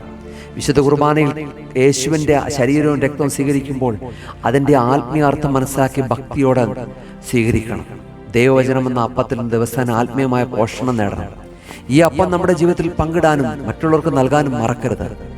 മക്കളുടെ അപ്പം എന്ന പ്രയോഗത്തിലൂടെ യേശു ഇവിടെ നമുക്ക് ആഴത്തിലുള്ള സത്യം വെളിപ്പെടുത്തി തരുന്നു. ഞാൻ തന്നെയാണ് ജീവന്റെ അപ്പം. തൻ്റെ ശുശ്രൂഷയിലൂടെയും മരണത്തിലൂടെയും പുനരുത്ഥാനത്തിലൂടെ അവൻ ലോകത്തിന് ജീവന്റെ അപ്പമായി തീർന്നു. ആ അപ്പം ആദ്യം ഇസ്രായേൽ മക്കൾക്കുള്ളതായിരുന്നു. എന്നാൽ അവരതിനെ വേണ്ട വിധത്തിൽ സ്വീകരിച്ചില്ല. എന്നാൽ കനാന്യ സ്ത്രീയുടെ വിശ്വാസം ആ അപ്പം വിജാതിയർക്ക് ലഭ്യമാണെന്ന് കാണിച്ചു തരികയാണ്. ഇന്ന് ആ അപ്പം നമുക്കെല്ലാവർക്കും ലഭ്യമാണ്. ഓരോ വിശുദ്ധ കുർബാനയിലും ആ അപ്പം സ്വീകരിക്കുന്ന ഓരോ തവണ വചനം വായിക്കുമ്പോൾ ജീവന്റെ അപ്പമാകുന്ന ആ തിരുവചനത്തോട് നമ്മൾ ചേർന്നിരിക്കുന്നു. ആ അപ്പത്തിനായിട്ട്, യേശുവിൻ്റെ വിശുദ്ധ കുർബാനയാകുന്ന അപ്പത്തിനായിട്ട് നമുക്ക് ആത്മീയമായ ദാഹം, വിശപ്പും ഉണ്ടായിരിക്കണം. യേശു നമ്മളുടെ അടുത്തേക്ക് കടന്നു വരുമ്പോൾ അവനൊരിക്കലും നമ്മൾ ഒഴിവാക്കിയില്ല. നമുക്കും ആ അപ്പം നുറുക്കുകൾ മാത്രമല്ല, പൂർണ്ണമായ അപ്പം തന്നെ അവൻ ലഭിക്കും. കാരണം നമ്മളെല്ലാവരും അവൻ്റെ മക്കളാണ്. അവൻ എല്ലാവർക്കും വേണ്ടിയുള്ള ജീവന്റെ അപ്പമാണ്. 19-ാമത്തെ ചിന്ത, യേശുവിടെ നായ്ക്കുട്ടികൾക്ക് ഇട്ടുകൊടുക്കുന്ന നന്നല്ല എന്ന് പറയുമ്പോൾ യേശുവിൻ്റെ കടുത്ത വാക്കുകൾ, ഇത്ര മോശമായിട്ട് ആണ് യേശു വാക്ക്, the harsh words of Jesus എന്നാണ് ചിലര് ക്രിട്ടിസൈസ് ചെയ്യുന്നത്. എന്നാൽ യേശുവിടെ യേശുവിൻ്റെ വാക്കുകൾ ചില കഠിനമായി നമുക്കും തോന്നിയേക്കാം. എന്നാൽ യേശുവിടെ ഒരിക്കലും ആരെയും വേദനിപ്പിക്കാൻ വേണ്ടിയല്ല സംസാരിച്ച്, മറിച്ച് അവൻ്റെ ഓരോ വാക്കിനും ഓരോ ഉദ്ദേശമുണ്ടായിരുന്നു. ഇവിടെ നായ്ക്കുട്ടികൾ എന്ന വാക്ക് കഠിനമായി തോന്നാമെങ്കിലും അതിൻ്റെ ഉദ്ദേശം ആ കനാന്യ സ്ത്രീയുടെ വിശ്വാസത്തെ പരീക്ഷിക്കുക എന്നതായിരുന്നു. യേശുവിൻ്റെ ഹൃദയത്തിൻ്റെ യഥാർത്ഥ വിശ്വാസം പുറത്തു കൊണ്ടുവരികയായിരുന്നു. അവൻ്റെ കടുത്ത വാക്കുകൾ അവളെ തളർത്തിയില്ല, മറിച്ച് അവളുടെ വിശ്വാസത്തെ കൂടുതൽ ശക്തമാക്കി. യേശുവിൻ്റെ വാക്കുകൾ എപ്പോഴും സ്നേഹത്തിൽ നിന്ന് ഉത്ഭവിക്കുന്നവയാണ്. അവയ്ക്ക് രൂപാന്തരപ്പെടുത്താനുള്ള ശക്തിയുണ്ട്. നമുക്കത് കഠിനമായി തോന്നിയേക്കാം, എന്നാൽ അത് നമ്മളെ തറക്കാനല്ല, മറിച്ച് നമ്മുടെ വിശ്വാസത്തെ കൂടുതൽ ഊട്ടിയുറപ്പിക്കാനും ശുദ്ധീകരിക്കുവാനും ശക്തീകരിക്കുവാനുമാണ്. അതുകൊണ്ടാണ് എബ്രായ ലേഖനം 12:5-6 പറയുന്നത്, അവൻ ശാസിക്കപ്പെടുമ്പോൾ അധൈര്യപ്പെടാതിരിക്കുക. കർത്താവ് സ്നേഹിക്കുന്നവരെ ശിക്ഷിക്കും. അവൻ്റെ പുത്രനായി കൈക്കൊള്ളുന്ന ഏവനും അവന് ശിക്ഷകളൊക്കെ ഏറ്റുവാങ്ങേണ്ടി വരും, പക്ഷേ അവൻ നമ്മെ അണച്ചു പിടിക്കുന്നുവെന്ന്. പ്രിയമുള്ളവരുടെ ജീവിതത്തിൽ കർത്താവിൻ്റെ വാക്കുകൾ ആ സ്ത്രീക്ക് കഠിനമായി തോന്നിയില്ല, മറിച്ച് അവളുടെ വിശ്വാസം കൂടുതൽ ബലപ്പെടുകയാണ് ചെയ്തത്. ചിലപ്പോൾ അത് ദൈവത്തിൽ നിന്നോ നമ്മെ സ്നേഹിക്കുന്നവരെന്നോ കഠിനമായ വാക്കുകളും ഉണ്ടായേക്കാം. വേദനയോടെ തള്ളിക്കളയാതെ അതിൻ്റെ ഉദ്ദേശം നമ്മൾ മനസ്സിലാക്കുവാനായിട്ട് നമുക്ക് സാധിക്കണം. യേശുവിൻ്റെ കടുത്ത വാക്കുകൾ പഠിക്കുമ്പോൾ അവയ്ക്ക് പിന്നിൽ അഗാധമായ ഒരു കാര്യം കാണുവാൻ സാധിക്കുന്നുണ്ട്. അവളുടെ വിശ്വാസത്തെ പരീക്ഷിക്കുക എന്നുള്ളതായിരുന്നു. അവളുടെ വിശ്വാസത്തെ തളർത്തില്ല, മറിച്ച് അവളുടെ വിശ്വാസത്തെ ജ്വലിപ്പിക്കുകയാണ് കാണുവാൻ സാധിക്കുന്നത്. അതേ കർത്താവേ, എങ്കിലും നായ്ക്കുട്ടികൾ തങ്ങളുടെ യജമാനന്റെ മേശയിൽ നിന്ന് വീഴുന്ന നുറുക്കുകൾ തിന്നുന്നുള്ള അവളുടെ മറുപടി ബൈബിളിൽ ഏറ്റവും മഹത്തരമായ വിശ്വാസ പ്രഖ്യാപനങ്ങളൊന്നായി മാറി. നമ്മുടെ ജീവിതത്തിലും ദൈവത്തിൽ നിന്നോ നമ്മെ സ്നേഹിക്കുന്ന കഠിനമായ വാക്കുകൾ വരുമ്പോൾ നാം അവയെ വേദനയോടെ തള്ളിക്കളയാതെ അവയിൽ ദൈവത്തിൻ്റെ സ്നേഹവും ശിക്ഷണവും കാണാൻ നാം ശ്രമിക്കണം. ആ വാക്കുകൾ നമ്മുടെ വിശ്വാസത്തെ ശുദ്ധീകരിക്കുവാനും നമ്മെ രൂപപ്പെടുത്തുവാനും നാം ഉള്ള ഉപാധിയായി സ്വീകരിക്കണം. കാരണം സ്നേഹിക്കുന്നവൻ ശ്വാസിക്കും, ശാസിക്കുന്നവൻ സ്നേഹിക്കും. 20ാമത്തെ ചിന്ത, the woman's response to Jesus words a model. യേശുവിൻ്റെ വാക്കുകളോടുള്ള സ്ത്രീയുടെ പ്രതികരണം ഒരു വലിയ മാതൃകയാണ്. യേശു ക്രിസ്തു ഇങ്ങനെ പറയുമ്പോൾ, എങ്കിലും നായ്ക്കുട്ടികൾ തങ്ങളുടെ യജമാന്മാരുടെ മേശയിൽ നിന്ന് വീഴുന്ന നുറുക്കുകൾ തിന്ന് ജീവിക്കുന്നുണ്ടല്ലോ എന്ന് പറയുമ്പോൾ അത് ഏറ്റവും പ്രധാനപ്പെട്ട ഒരു കാര്യമാണ് അവളവിടെ പറയുന്നത്. യേശു പറഞ്ഞപ്പോൾ അവൾ കോപിക്കുകയോ പിന്മാറുകയോ നിരാശപ്പെടുകയും ചെയ്തില്ല. പകരം അവൾ യേശുവിൻ്റെ വാക്കുകൾ സ്വീകരിക്കുകയും അതിനെ തൻ്റെ വിശ്വാസത്തിൻ്റെ ഭാഷയാക്കി മാറ്റുകയും ചെയ്യുന്നു. ദൈവത്തോടുള്ള പ്രതികരണം നമ്മുടെ എങ്ങനെ ആയിരിക്കണമെന്ന് കനാന്യ സ്ത്രീ നമുക്ക് കാണിച്ചു തരികയാണ്. യേശു ക്രിസ്തുവിൻ്റെ സന്നിധിയിൽ നമ്മളുടെ പ്രാർത്ഥനകൾക്ക് ഉത്തരം ലഭിക്കാതിരിക്കുമ്പോൾ നമ്മൾ യേശുവിൻ്റെ സന്നിധിയിൽ പിറുപിറുക്കുകയും യേശുവിനെ തള്ളിക്കളഞ്ഞിട്ട് പോവുകയും ജീവിതം അവസാനിപ്പിക്കുകയൊക്കെ ചെയ്യുന്ന ഈ കാലഘട്ടത്തിൽ കനാന്യ സ്ത്രീ നമുക്ക് വലിയൊരു മാതൃകയാണ്. അവൾ എളിമയോടെ ആ യേശുവിൻ്റെ ഉത്തരങ്ങളെ സ്വീകരിച്ചിട്ട് വിശ്വാസത്തോടെ വീണ്ടും അവൾ പ്രതികരിക്കുന്നതായിട്ട് കാണാൻ സാധിക്കും. ദൈവവചനത്തെ നമ്മുടെ ജീവിതത്തിൽ പ്രയോഗിക്കാനുള്ള ജ്ഞാനം നമുക്കുണ്ടാവേണ്ടിയിരിക്കുന്നു. ആ മെഴുക് നമുക്ക് കാണുവാൻ സാധിക്കും. മെഴുക് ചൂടിൽ ഉരുകും, എന്നാൽ അത് മനോഹരമായ രൂപങ്ങളായി മാറും. കനാന്യ സ്ത്രീ യേശുവിൻ്റെ വാക്കുകൾ ഉരുകി അവളുടെ വിശ്വാസം മനോഹരമായ രൂപം പ്രാപിച്ചു. കുശവൻ കളിമണ്ണ് കുഴയ്ക്കുമ്പോൾ കൈകളിൽ ഏത് രൂപവും പ്രാപിക്കും. കനാന്യ സ്ത്രീ യേശുവിൻ്റെ കയ്യിലെ കളിമണ്ണായിരുന്നു.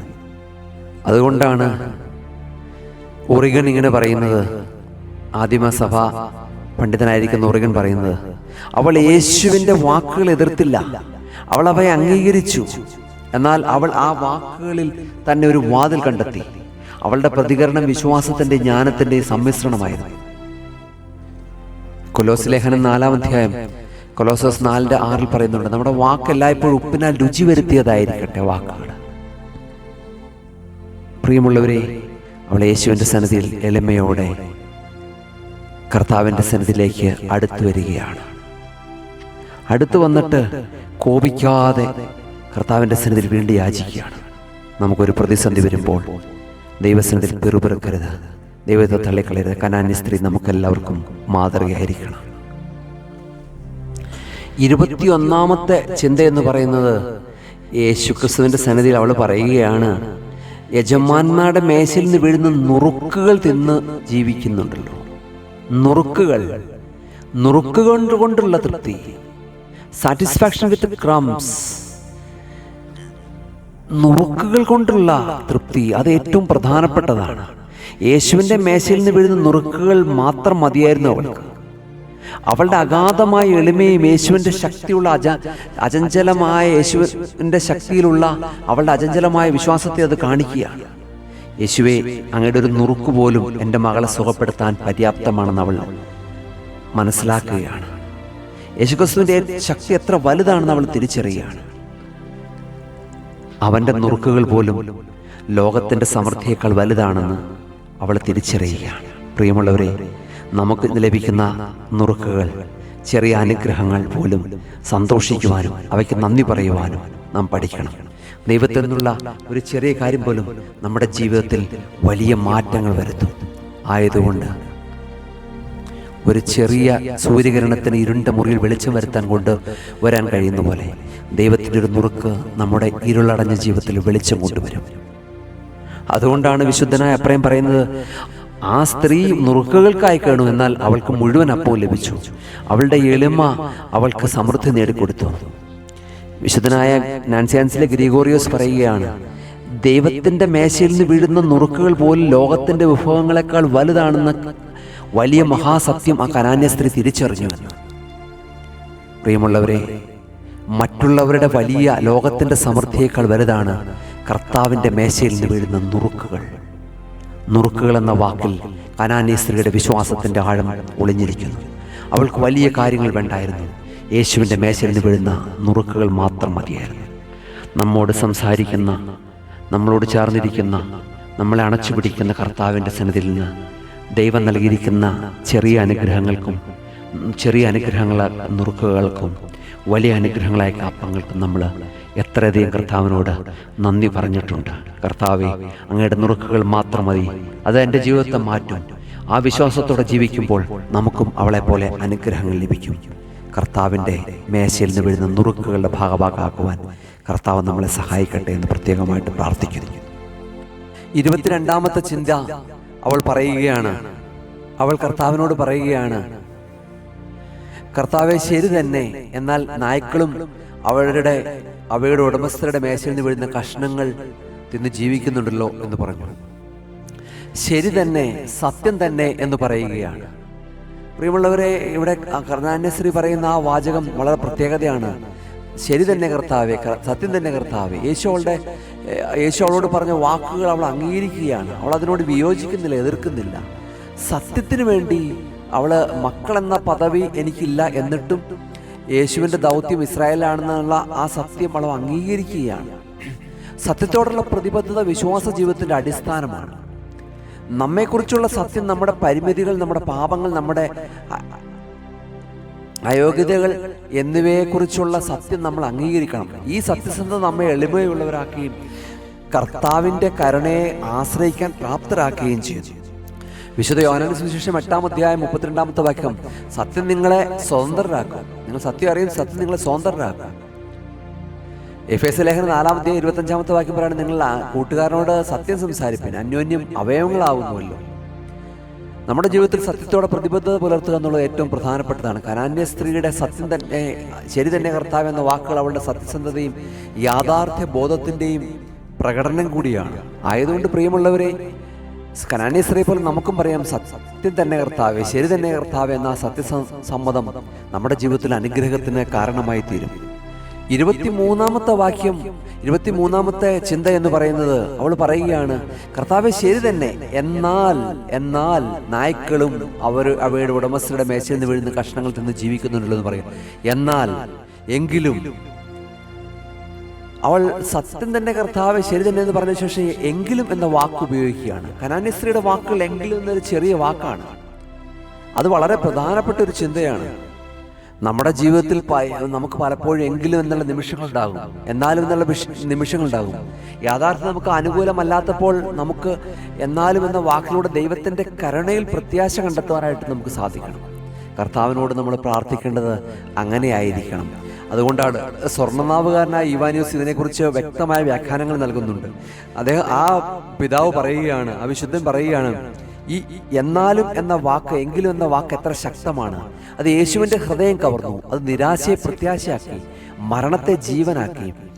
ഗ്രിഗോറിയോസ് പറയുകയാണ്, വിശുദ്ധ ഗ്രിഗോറിയോസ് പറയുകയാണ്, എങ്കിലും എന്നാലും എന്നത് വിശ്വാസത്തിൻ്റെ വാക്കാണ്. യാഥാർത്ഥ്യത്തെ അംഗീകരിച്ചുകൊണ്ട് ദൈവത്തിൻ്റെ കരുണയിൽ പ്രത്യാശ അർപ്പിക്കുക എന്നതാണ് വിശ്വാസം എന്ന് പറയുന്നത്. പ്രിയമുള്ളവരെ, എന്നാലും എന്ന ആ ചെറിയ വാക്കിൽ കനാന്യ സ്ത്രീയുടെ വിശ്വാസത്തിൻ്റെ മുഴുവൻ ശക്തിയും അടങ്ങിയിരിക്കുന്നു. യേശുവിൻ്റെ കടുത്ത വാക്കുകൾ കേട്ടപ്പോൾ അവൾ പറഞ്ഞു, സത്യം തന്നെ കർത്താവേ. അവൾ യാഥാർത്ഥ്യത്തെ അംഗീകരിച്ചു. എന്നാൽ അവൾ അവിടെ നിന്നില്ല. അവൾ വീണ്ടും എങ്കിലെന്ന വാക്കിലൂടെ ഒരു പുതിയ വാതിൽ തുറന്നു. എന്നാലും നായ്ക്കുട്ടികൾ നുറുക്കുകൾ തിന്നുന്നുണ്ടല്ലോ. ഈ എന്നാലുമാണ് നിരാശയെ പ്രത്യാശയാക്കി മാറ്റിയത്. പ്രിയമുള്ളവരെ, കർത്താവിൻ്റെ കരുണയിൽ ദൈവസന്നിധിയിൽ നമ്മൾക്ക് പലപ്പോഴും പ്രതിസന്ധികൾ വരുമ്പോൾ, ദുഃഖങ്ങൾ വരുമ്പോൾ, ദുരിതങ്ങൾ വരുമ്പോൾ യോഗ്യതകളൊന്നുമില്ല, എന്നിട്ടും കർത്താവ് നമ്മളോട് കരുണ കാണിക്കുന്നുണ്ട്. നമ്മുടെ പ്രാർത്ഥന എങ്ങനെയായിരിക്കണം? കർത്താവേ, യോഗ്യതകളൊന്നുമില്ല, എന്നാലും ആ കനാന്യ സ്ത്രീ പറഞ്ഞതുപോലെ, എന്നാലും കർത്താവേ, നീ എന്നോട് കരുണ തോന്നണമേ എന്ന് നമുക്ക് പ്രാർത്ഥിക്കുവാൻ സാധിക്കണം. 24-ാമത്തെ ചിന്ത, ഉടമസ്ഥരുടെ മേശയിൽ നിന്ന്, യജമാന്മാരുടെ മേശയിൽ നിന്ന്.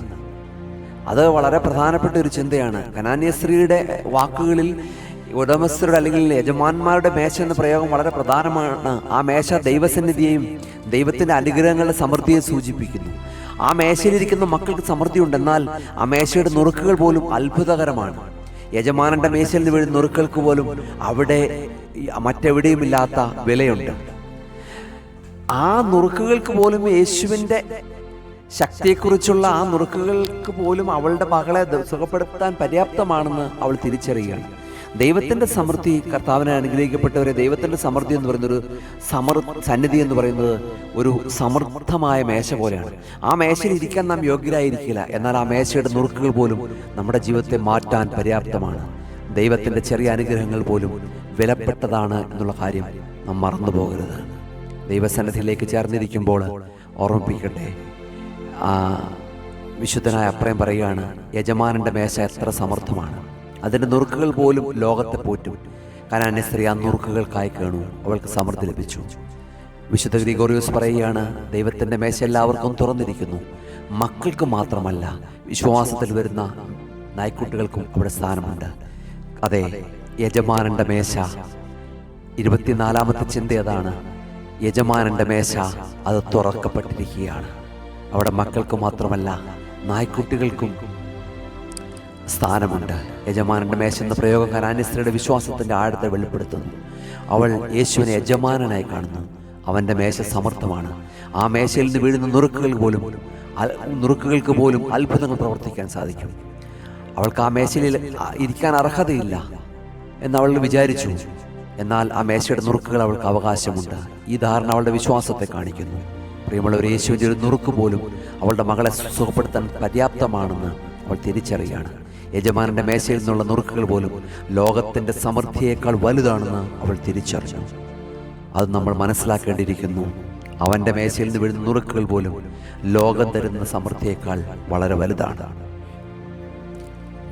25-ാമത്തെ ചിന്ത നമുക്ക് കാണുവാൻ സാധിക്കുന്ന, അപ്പോൾ യേശു അവളോട്, സ്ത്രീയെ, നിന്റെ വിശ്വാസം വലുത് തന്നെ, നിന്റെ വിശ്വാസം വലുത് തന്നെ എന്ന് പറയുകയാണ്. കർത്താവായ യേശു ക്രിസ്തു ശിഷ്യന്മാരെ പോലും അല്പവിശ്വാസികളെ എന്ന് പലപ്പോഴും വിളിച്ചപ്പോൾ ഈ വിജാതീയ സ്ത്രീയെ വലിയ വിശ്വാസം എന്ന പ്രശംസ ലഭിക്കുകയാണ്. വിശ്വാസത്തിൻ്റെ വലിപ്പം അതിൻ്റെ പരീക്ഷണങ്ങളിലൂടെയാണ് അളക്കപ്പെടുന്നത്. പ്രിയമുള്ളവരെ, നമ്മൾ ക്രിസ്ത്യാനിയാണെന്ന് വിചാരിച്ച്, കുടുംബ മഹിമയുണ്ടെന്ന് വിചാരിച്ച്, വലിയ സമ്പൽ സമൃദ്ധി ഉണ്ടെന്ന് വിചാരിച്ച് നമ്മളൊരു കാര്യം മനസ്സിലാക്കേണ്ടിയിരിക്കുന്നു. ഇതെല്ലാം ഉണ്ടെങ്കിലും കർത്താവിലുള്ള വിശ്വാസം നമുക്ക് എപ്രകാരമാണ്? ശിഷ്യന്മാരെ പോലും അല്പവിശ്വാസികളെ എന്ന് വിളിച്ചപ്പോൾ കനാന്യ സ്ത്രീയെ, ഇതാ സ്ത്രീ, നിന്റെ വിശ്വാസം വളരെ വലുതാണ്, വലിയ വിശ്വാസം എന്ന പ്രശംസ ലഭിക്കുകയാണ്. നമ്മുടെ വിശ്വാസം പരീക്ഷിക്കപ്പെടുമ്പോൾ നാം പിൻവാങ്ങാതെ ദൈവത്തിൽ ഉറച്ചു നിൽക്കുമ്പോൾ അത് വളരുകയും ശക്തമാകുകയും ചെയ്യും. അത്തരം വിശ്വാസത്തെ ദൈവം പ്രശംസിക്കും. പ്രിയമുള്ളവരെ, അതുകൊണ്ടാണ് മോർ ഇവാനിയസ് പറയുന്നത്, യേശു ഈ സ്ത്രീയുടെ വിശ്വാസത്തെ വലിയതെന്ന് വിളിച്ചു. ശിഷ്യന്മാർക്ക് പോലും ലഭിക്കാത്ത പ്രശംസയാണിത്. അവളുടെ വിശ്വാസം എത്ര വലുതായിരിക്കാം! വലിയ വിശ്വാസം വലിയ അനുഗ്രഹങ്ങൾ നേടിത്തരുന്നു. ഈ സ്ത്രീയുടെ വിശ്വാസം അവൾക്ക് സൗഖ്യം നേടിക്കൊടുത്തു എന്ന് മാത്രമല്ല, അവൾക്ക് യേശുവിൻ്റെ പ്രശംസയും നേടിക്കൊടുത്തു. ദൈവമായ കർത്താവിൻ്റെ സന്നിധിയിലേക്ക് നാം ചേർന്നിരിക്കുമ്പോൾ ആ വലിയ വിശ്വാസം വളരെ പ്രധാനപ്പെട്ടതാണ്. യേശു വിജാതീയ സ്ത്രീയുടെ വിശ്വാസത്തെയാണ് വിശേഷിപ്പിച്ചത്. ഇതൊരു അത്ഭുതകരമായ പ്രശംസയാണ്. യേശുവിൻ്റെ മൗനം, ശിഷ്യന്മാരുടെ എതിർപ്പ്, യേശുവിൻ്റെ കടുത്ത വാക്കുകൾ, ഇവയൊന്നും അവളുടെ വിശ്വാസത്തെ കെടുത്തിയില്ല. വലിയ വിശ്വാസം. നിന്റെ വിശ്വാസം വലുതെന്ന പ്രശംസ ലഭിക്കുന്നതിനായിട്ട് നമുക്ക് നമ്മുടെ വിശ്വാസത്തെ വളർത്തിയെടുക്കാം. പരീക്ഷണങ്ങൾ ഉറച്ചു നിൽക്കാം. 26-ാമത്തെ ചിന്ത എന്ന് പറയുന്നത് ഉടനടിയുള്ള സൗഖ്യം. അതിന് യേശു സ്ത്രീയോട് അവളോട് പറയുകയാണ്, കനാന്യ സ്ത്രീയോട് പറയുകയാണ്, നിന്റെ വിശ്വാസം വലുത്, നിന്റെ ഇഷ്ടം പോലെ ഭവിക്കട്ടെ എന്ന് പറഞ്ഞ ശേഷം ആ നാഴിക മുതൽ തൽക്ഷണം അവളുടെ മകൾക്ക് സൗഖ്യം വരികയാണ്. യേശുവിൻ്റെ വാക്കുകൾക്ക് ശേഷം ആ സമയം മുതൽ അവൾക്ക് സൗഖ്യം ലഭിക്കുകയാണ്. യേശുവിൻ്റെ വാക്കിന് ദൂരത്തെയും സമയത്തെയും അതിജീവിക്കാനുള്ള ശക്തിയുണ്ട്. അവൻ്റെ വാക്ക് അതിശക്തമാണ്. അവനാകട്ടെ എന്ന് പറഞ്ഞപ്പോൾ അത് സംഭവിച്ചു. ഈ ഉടനടിയുള്ള സൗഖ്യം കാണിക്കുന്നതാണ്. ആയതുകൊണ്ട് പ്രിയമുള്ളവരെ, യേശുവിൻ്റെ അധികാരവും ശക്തിയും അതിരുകളില്ലാത്തതാണ്. അവൻ്റെ വാക്കുകൾക്ക് എവിടെയും എപ്പോഴും എങ്ങനെയും പ്രവർത്തിക്കാനുള്ള കഴിവുണ്ട്. യേശുവിൻ്റെ വാക്കിന് അത്ഭുതകരമായ ശക്തിയുണ്ട്. ദൂരത്തെയും സമയത്തെയൊക്കെ അതിജീവിക്കുന്നു. നമ്മുടെ പ്രാർത്ഥനകൾക്ക് ഉത്തരം ലഭിക്കുമ്പോൾ അത് യേശുവിൻ്റെ ശക്തിയുള്ള വിശ്വാസത്തിലാണ്. അവൻ്റെ വാക്ക് ഇന്നും അതേ ശക്തിയോടെ പ്രവർത്തിക്കുന്നു. നിന്റെ ജീവിതത്തിൻ്റെ പ്രതിസന്ധികൾ കടന്നു വരുമ്പോൾ, ദുഃഖങ്ങൾ കടന്നു വരുമ്പോൾ, ജീവിതത്തിൽ ഒരിക്കലും നടക്കാനാവാത്ത കാര്യങ്ങൾ ഇല്ല എന്ന് നീ ചിന്തിച്ചിരിക്കുന്ന സമയത്ത് കർത്താവ് ഉടനടി ഉത്തരം നൽകുവാൻ ശക്തനാണ്. അവളുടെ വിശ്വാസം, കനാന്യ സ്ത്രീയുടെ വിശ്വാസം വളരെ വലുതാകും. നമ്മുടെ വിശ്വാസം വലുതാകുമ്പോൾ നമുക്കും ഉടനടി ഉത്തരങ്ങൾ ലഭിക്കും. ഉത്തരം ഉടനടി ലഭിച്ചില്ലെങ്കിലും യേശു നമ്മുടെ പ്രാർത്ഥന കേൾക്കുന്നുവെന്നും അവൻ്റെ സമയത്ത് ഉത്തരം നൽകുമെന്നും നാം വിശ്വസിക്കണം. കാരണം യേശുവിൻ്റെ വാക്കിന് എപ്പോഴും ശക്തിയുണ്ട്. അവൻ്റെ വാക്ക് ഇന്നും എന്നും എന്നേക്കും ഒരേ ശക്തിയോടെ നിലനിൽക്കുന്നു. 27ാമത്തെ ചിന്ത എന്ന് പറയുന്നത്, യേശു പറയുകയാണ്, നീ ആഗ്രഹിക്കുന്ന പോലെ തന്നെ നടക്കട്ടെ, നിന്റെ ഇഷ്ടം പോലെ ആകട്ടെ. യേശുവിൻ്റെ ഈ വാക്കുകൾ പ്രധാനപ്പെട്ടതാണ്. ഈ ചിന്ത വളരെ പ്രധാനപ്പെട്ടാണ്. ഇത് ദൈവഹിതത്തിൻ്റെ പൂർത്തീകരണത്തെ കാണിക്കുന്നു. ഈ സ്ത്രീയുടെ ആഗ്രഹം ദൈവഹിതവുമായി ഒത്തുപോയി. അവൾ ആഗ്രഹിച്ച് തൻ്റെ മകളുടെ സൗഖ്യമായിരുന്നു. അത് ദൈവഹിതവുമായി യോജിച്ചു. അതുകൊണ്ടാണ് യേശു നിനക്ക് ഇഷ്ടം പോലെ ആകട്ടെ എന്ന് പറഞ്ഞത്. നിന്റെ ഇഷ്ടം പോലെ ആകട്ടെ എന്ന് പറയുന്നത്. ദൈവഹിതം നമ്മുടെ യഥാർത്ഥ ആവശ്യങ്ങളുമായി എപ്പോഴും യോജിക്കുന്നു. അതുകൊണ്ടാണ് പറയുന്നത്, നമ്മുടെ പ്രാർത്ഥനകൾ നമ്മുടെ ഇഷ്ടമല്ല, ദൈവഹിതമാണ് നിറവേറ്റപ്പെടുന്ന മനോഭാവം നമുക്കുണ്ടായിരിക്കണം. നമ്മുടെ ആഗ്രഹങ്ങൾ ദൈവഹിതത്തോട് യോജിക്കുമെങ്കിൽ അത് നിറവേറ്റപ്പെടും. ദൈവഹിതത്തിന് വിരുദ്ധമായ ആഗ്രഹങ്ങൾ നാം ഉപേക്ഷിക്കാൻ തയ്യാറാകണം. ഇവിടെ ആ കനാന്യ സ്ത്രീയുടെ ആഗ്രഹങ്ങൾ ദൈവഹിതത്തോട് യോജിച്ചപ്പോൾ കർത്താവ് പറയുകയാണ്, നിന്റെ ഇഷ്ടം പോലെ ഭവിക്കട്ടെ എന്ന് പറയുകയാണ്. അഗ്നിമയനായ വിശുദ്ധ ഇഗ്നാത്യോസ് പറയുകയാണ്, ദൈവഹിതത്തിന് കീഴ്പ്പെടുന്നതാണ് യഥാർത്ഥ സ്വാതന്ത്ര്യം. കനാന്യ സ്ത്രീ ദൈവഹിതത്തിന് കീഴ്പ്പെട്ടു, അതുകൊണ്ടാണ് അവളുടെ ഇഷ്ടം നിറവേറിയത്. വിശുദ്ധനായ ഗ്രിഗോറിയോസ് പറയാണ്, നമ്മുടെ ഇഷ്ടം ദൈവഹിതത്തോട് യോജിക്കുമ്പോൾ നമ്മുടെ പ്രാർത്ഥനകൾക്ക് ശക്തി ഉണ്ടാകും. കനാന്യ സ്ത്രീയുടെ പ്രാർത്ഥന അങ്ങനെയായിരുന്നു. പ്രിയമുള്ളവരെ, യേശുവിൻ്റെ ഈ വാക്കുകൾ കനാന്യ സ്ത്രീയുടെ ജീവിതത്തിൽ വലിയ നിമിഷങ്ങളായിരുന്നു. അവളുടെ ആഗ്രഹം ദൈവഹിതവുമായി ഒത്തുപോയി. നമ്മുടെ പ്രാർത്ഥനകളുടെ അടിസ്ഥാനം ദൈവഹിതത്തിലൂടെ യോജിക്കുന്നതായിരിക്കണം. ദൈവമഹത്വത്തിന് വേണ്ടിയായിരിക്കണം. നമ്മുടെ ആഗ്രഹങ്ങൾ ദൈവഹിതത്തോടെ യോജിക്കുമ്പോൾ നമുക്കും പ്രശംസ കിട്ടും. നമ്മുടെ ഇഷ്ടം പോലെ ആകുന്ന നമ്മുടെ ജീവിതമെന്ന് ദൈവം നമുക്ക് ഉത്തരം നൽകും. കാരണം ദൈവഹിതം നമ്മുടെ യഥാർത്ഥ നന്മയ്ക്ക് വേണ്ടിയാണ്. 28ാമത്തെ ചിന്ത, 29ാമത്തെ വാക്യം, യേശു അവിടെ വിട്ട് ഗലീല കരയിൽ വന്ന് ഒരു മലയിൽ കയറിയിരുന്നു. ഇവിടെ യേശുക്രിസ്തു കനാന്യ സ്ത്രീയുടെ മകളെ സൗഖ്യമാക്കിയ ശേഷം അവിടെ നിന്ന് പുറപ്പെട്ട് ഗലീല കടൽപ്പുറത്ത് എത്തിച്ചേർന്നു. യേശുവിൻ്റെ ജീവിതം നിരന്തരമായ യാത്രയിലായിരുന്നു. അവൻ ഒരു സ്ഥലത്തും അധിക നാൾ നിന്നില്ല. പട്ടണങ്ങളും ഗ്രാമങ്ങളിൽ സഞ്ചരിച്ച് രോഗികളെ സൗഖ്യമാക്കിയുണ്ടായി. തൻ്റെ യാത്രകൾ ദൗത്യത്തിൻ്റെ ഭാഗമായിരുന്നു. ഓരോ യാത്രയും പുതിയ ആളുകളിലേക്ക്, പുതിയ ആവശ്യങ്ങളിലേക്ക്, പുതിയ അവസരങ്ങളിലേക്ക് കടന്നു ചെല്ലുകയാണ്. പ്രിയമുള്ളവരെ, യേശുവിൻ്റെ യാത്രകൾ നമുക്ക് മാതൃകയാണ്. നമ്മുടെ സുഖസൗകര്യങ്ങൾ മാത്രം ഒതുങ്ങിക്കൂടാതെ മറ്റുള്ളവരിലേക്ക് എത്തിച്ചേരാൻ ശ്രമിക്കണം. ദൈവസ്നേഹം നമ്മുടെ ചുറ്റുപാടുകൾ മാത്രം ഒതുങ്ങിക്കൂടാതെ എല്ലായിടത്തും എത്തിച്ചേരാൻ നാം ശ്രമിക്കണം. നമ്മുടെ ജീവിതവും ഒരു യാത്രയാണ്, ദൈവത്തിലേക്കുള്ള യാത്ര. സിയോൻ സഞ്ചാരിയാണ് നമ്മൾ. പോകുന്നു കുരിശിൻ്റെ പാതയിൽ ദൈവത്തിലേക്കുള്ള യാത്ര. കർത്താവിൻ്റെ സന്നിധിയിലേക്ക് നാം ചേർന്നിരിക്കുമ്പോൾ യേശുക്രിസ്തു ഒരു സ്ഥലത്ത് മാത്രം നിൽക്കാതെ മറ്റു വേദനകൾ അനുഭവിക്കുന്നവരുടെയും പ്രയാസങ്ങൾ അനുഭവിക്കുന്നവരിലേക്കും കടന്നു ചെന്നു. മറ്റൊരു ചിന്ത കൂടിയുണ്ട്. യേശുക്രിസ്തു സൗഖ്യമാക്കിയതിനു ശേഷം മലയിലേക്ക് കയറിപ്പോവുകയാണ്. അതാണ് 30ാമത്തെ ചിന്ത എന്ന് പറയുന്നത്. 29ാമത്തെ ചിന്ത എന്ന് പറയുന്നത്, യേശു മലയിലേക്ക് കയറിപ്പോവുകയാണ്. എന്താണ് മലയിലേക്ക് കയറിപ്പോവാൻ കാരണം? ഈ കാലം അത്രയും ദൈവസന്നിധി അനേകർക്ക് വേണ്ടി സൗഖ്യം നൽകുകയും തൻ്റെ അനേകരെ സൗഖ്യമാക്കുകയും ഉപദേശങ്ങൾ നൽകുകയും ചെയ്തു. മലയിൽ നമുക്ക് കാണുവാൻ സാധിക്കുന്ന എല്ലാ മലകളിലും യേശു പ്രാർത്ഥന നിരതനായിട്ടിരുന്ന് കാണുവാൻ സാധിക്കും. ഏതൊരു പ്രവർത്തനങ്ങൾക്കും എല്ലാത്തിനും യേശുക്രിസ്തു പ്രവർത്തനങ്ങൾക്കിടയിലും പ്രാർത്ഥനയ്ക്ക് സമയം കണ്ടെത്തുകയാണ്. അനുഗ്രഹിക്കപ്പെട്ടവരെ, നമ്മൾ നമ്മുടെ ജീവിതത്തിൽ പ്രാർത്ഥനയ്ക്ക് സമയം കണ്ടെത്തുവാനായിട്ട് സാധിക്കുന്നുണ്ടോ? എത്ര തിരക്കുകൾക്കിടയിലും പ്രാർത്ഥിക്കുവാനായിട്ട് നമുക്ക് സാധിക്കുന്നുണ്ടോ? അത് വളരെ പ്രധാനപ്പെട്ട ഒരു ചിന്തയാണ്. പ്രാർത്ഥനയ്ക്ക് ഇടം കണ്ടെത്താനായിട്ട് സാധിക്കണം. മലമുകളിൽ ലൗകികമായ ശബ്ദങ്ങളിൽ നകന്ന് ദൈവസാന്നിധ്യത്തിൽ ഏകാഗ്രമായി ഇരിക്കുവാൻ യേശുവിന് സാധിച്ചു. അവിടുന്ന് അവൻ ജനങ്ങളെ ഉപദേശിച്ചു. മലമുകൾ നമുക്കും നമ്മുടെ ജീവിതത്തിൽ മലമുകളിലേക്ക് കയറേണ്ടതുണ്ട്. ദൈവസാന്നിധ്യത്തിൻ്റെ ഏകാഗ്രമാകാൻ, ലൗകിക ശബ്ദങ്ങളിൽ അകലം പാലിക്കാൻ, ദൈവവചനം കേൾക്കാൻ, അവിടെ നിന്ന് തേടുന്ന ജ്ഞാനവും ശക്തി ഉപയോഗിച്ച് നാം നമ്മുടെ ദൈനംദിന ജീവിതത്തിലേക്ക് ഇറങ്ങിച്ചെല്ലേണ്ടിയിരിക്കുന്നു. നമ്മുടെ മലമുകളാണ് തിരുവചന വായനകൾ. നമ്മുടെ മലമുകളാണ് വിശുദ്ധ കുർബാനയിൽ പങ്കെടുക്കുന്നത്. നമ്മുടെ മലമുകളാണ് നോമ്പും ഉപവാസവും. യേശു മലമുകളിലേക്ക് കയറിയതുപോലെ നമുക്കും മലമുകളിലേക്ക് കയറി ശക്തി ആർജിക്കാം. 30ാമത്തെ വാക്യം പരിശോധിക്കുമ്പോൾ ആ 30ാമത്തെ ചിന്തയും നമുക്ക് കാണുവാൻ സാധിക്കും. ആ മലമുകളിലായിരുന്നിട്ട് പോലും വലിയ പുരുഷാരൻ തൻ്റെ അടുക്കിലേക്ക് വന്നുകൂടുകയാണ്. അതായത് രോഗികളെയെല്ലാം അന്ധന്മാരെയും മുടന്തന്മാരെയും ഊമന്മാരെ അംഗഹീനരെ എല്ലാവരും ഉണ്ടായിരുന്നു. ആ രോഗികളെല്ലാം യേശുവിൻ്റെ പാദപീഠത്തെങ്കിൽ സമർപ്പിച്ചു, അവൻ്റെ യേശുവിൻ്റെ കാൽക്കൽ വെച്ചു. പ്രിയമുള്ളവരെ, ഇത് വളരെ പ്രധാനപ്പെട്ട ഒരു ചിന്തയാണ്. 30-ാമത്തെ ചിന്ത, യേശു ക്രിസ്തു എൻ്റെ അടുത്തേക്ക് രോഗികളെല്ലാം അവൻ്റെ പാദപീഠത്തെങ്കിൽ സമർപ്പിച്ചു. ഇതാ കർത്താവ് ഈ ചിന്തയിലൂടെ നമ്മളോട് പറയുകയാണ്, നിൻ്റെ വേദനകളെ, നിൻ്റെ രോഗങ്ങളെ, നിൻ്റെ പ്രയാസങ്ങളെ, നിൻ്റെ ദുഃഖങ്ങളെ എല്ലാം യേശുവിൻ്റെ പാദപീഠത്തെങ്കിൽ കാൽക്കൽ വയ്ക്കുക. അതിനെല്ലാം സൗഖ്യം ലഭിക്കും. നിൻ്റെ കുടുംബജീവിതം തകർന്നതാണോ? നിൻ്റെ മക്കളുടെ ജീവിതം തകർന്നതാണോ? മക്കളുടെ പഠന മേഖലയുടെ തടസ്സങ്ങളാണോ? ജോലി മേഖലയുടെ തടസ്സങ്ങളാണോ? മക്കളുടെ മറ്റ് വിദ്യാഭ്യാസ മേഖലയുടെ തടസ്സങ്ങളാണോ? എല്ലാം യേശുവിൻ്റെ പാദപീഠത്തെങ്കിൽ വയ്ക്കുക. നമ്മുടെ ജീവിതത്തിലെ എല്ലാ പ്രശ്നങ്ങളും, രോഗങ്ങളും, ദുഃഖങ്ങളും, വേദനകളും, കുടുംബ പ്രതിസന്ധികളും, നെഞ്ചുപൊട്ടുന്ന വേദനകളെല്ലാം നാം യേശുവിൻ്റെ കാൽക്കൽ വയ്ക്കുക. അവൻ അവയെ സുഖപ്പെടുത്തും. അവിടെ അവൻ പരിഹരിക്കപ്പെടും. യേശുവിൻ്റെ കാൽക്കൽ എന്നത് പ്രാർത്ഥനയുടെ സ്ഥലമാണ്, ശരണത്തിൻ്റെ സ്ഥലമാണ്, സമാധാനത്തിൻ്റെ സ്ഥലമാണ്. അനുഗ്രഹിക്കപ്പെട്ടവരെ, നിൻ്റെ വേദനകളെയും പ്രയാസങ്ങളെയും ദുഃഖങ്ങളെല്ലാം അതെ യേശുവിൻ്റെ പാദപീഠത്തെങ്കിൽ കൊണ്ടുവരിക. അവൻ അത് സൗഖ്യമാക്കപ്പെടും. വിശുദ്ധനായ ഈവാനിയോസ് പറയുകയാണ്, അവർ രോഗികളെ യേശുവിൻ്റെ കാൽക്കലിട്ടു. അവിടെയാണ് ഏറ്റവും നല്ല സ്ഥലം. കാരണം ആ കാലുകൾ ഒരിക്കൽ തറയ്ക്കപ്പെടും നമുക്ക് വേണ്ടി. പ്രിയമുള്ളവരെ, ദൈവസൻ യേശുവിൻ്റെ കാൽക്കൽ വീഴുക എന്നത് എളിമയുടെ അടയാളമാണ്. എളിമയുള്ളവർക്ക് അവിടെ സൗഖ്യം ലഭിക്കും.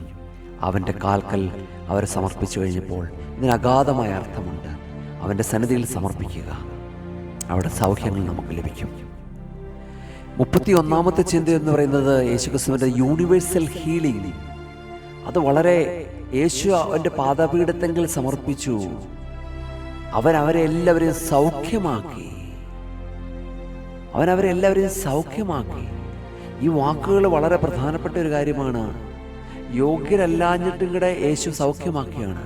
ഇവിടെ യേശുക്രിസ്തു പുരുഷാരത്തിലുള്ള വ്യക്തികൾ, മുടന്തരുണ്ടായിരുന്നു, അന്ധരുണ്ടായിരുന്നു, ഊമരുണ്ടായിരുന്നു, അംഗഹീനരുണ്ടായിരുന്നു, അങ്ങനെ പലരും ഉണ്ടായിരുന്നു. അവർ യഹൂദരായിരുന്നു, യവനരായിരുന്നു, അല്ലെങ്കിൽ സ്ത്രീയെന്നോ പുരുഷനോ ഒന്നും കാണാതെ തന്നെ, അതൊന്നും ചിന്തിക്കാതെ യേശു എല്ലാവരെയും സൗഖ്യമാക്കുന്ന കാഴ്ചയാണ്. യൂണിവേഴ്സൽ ഹീലിംഗ്, സാർവത്രിക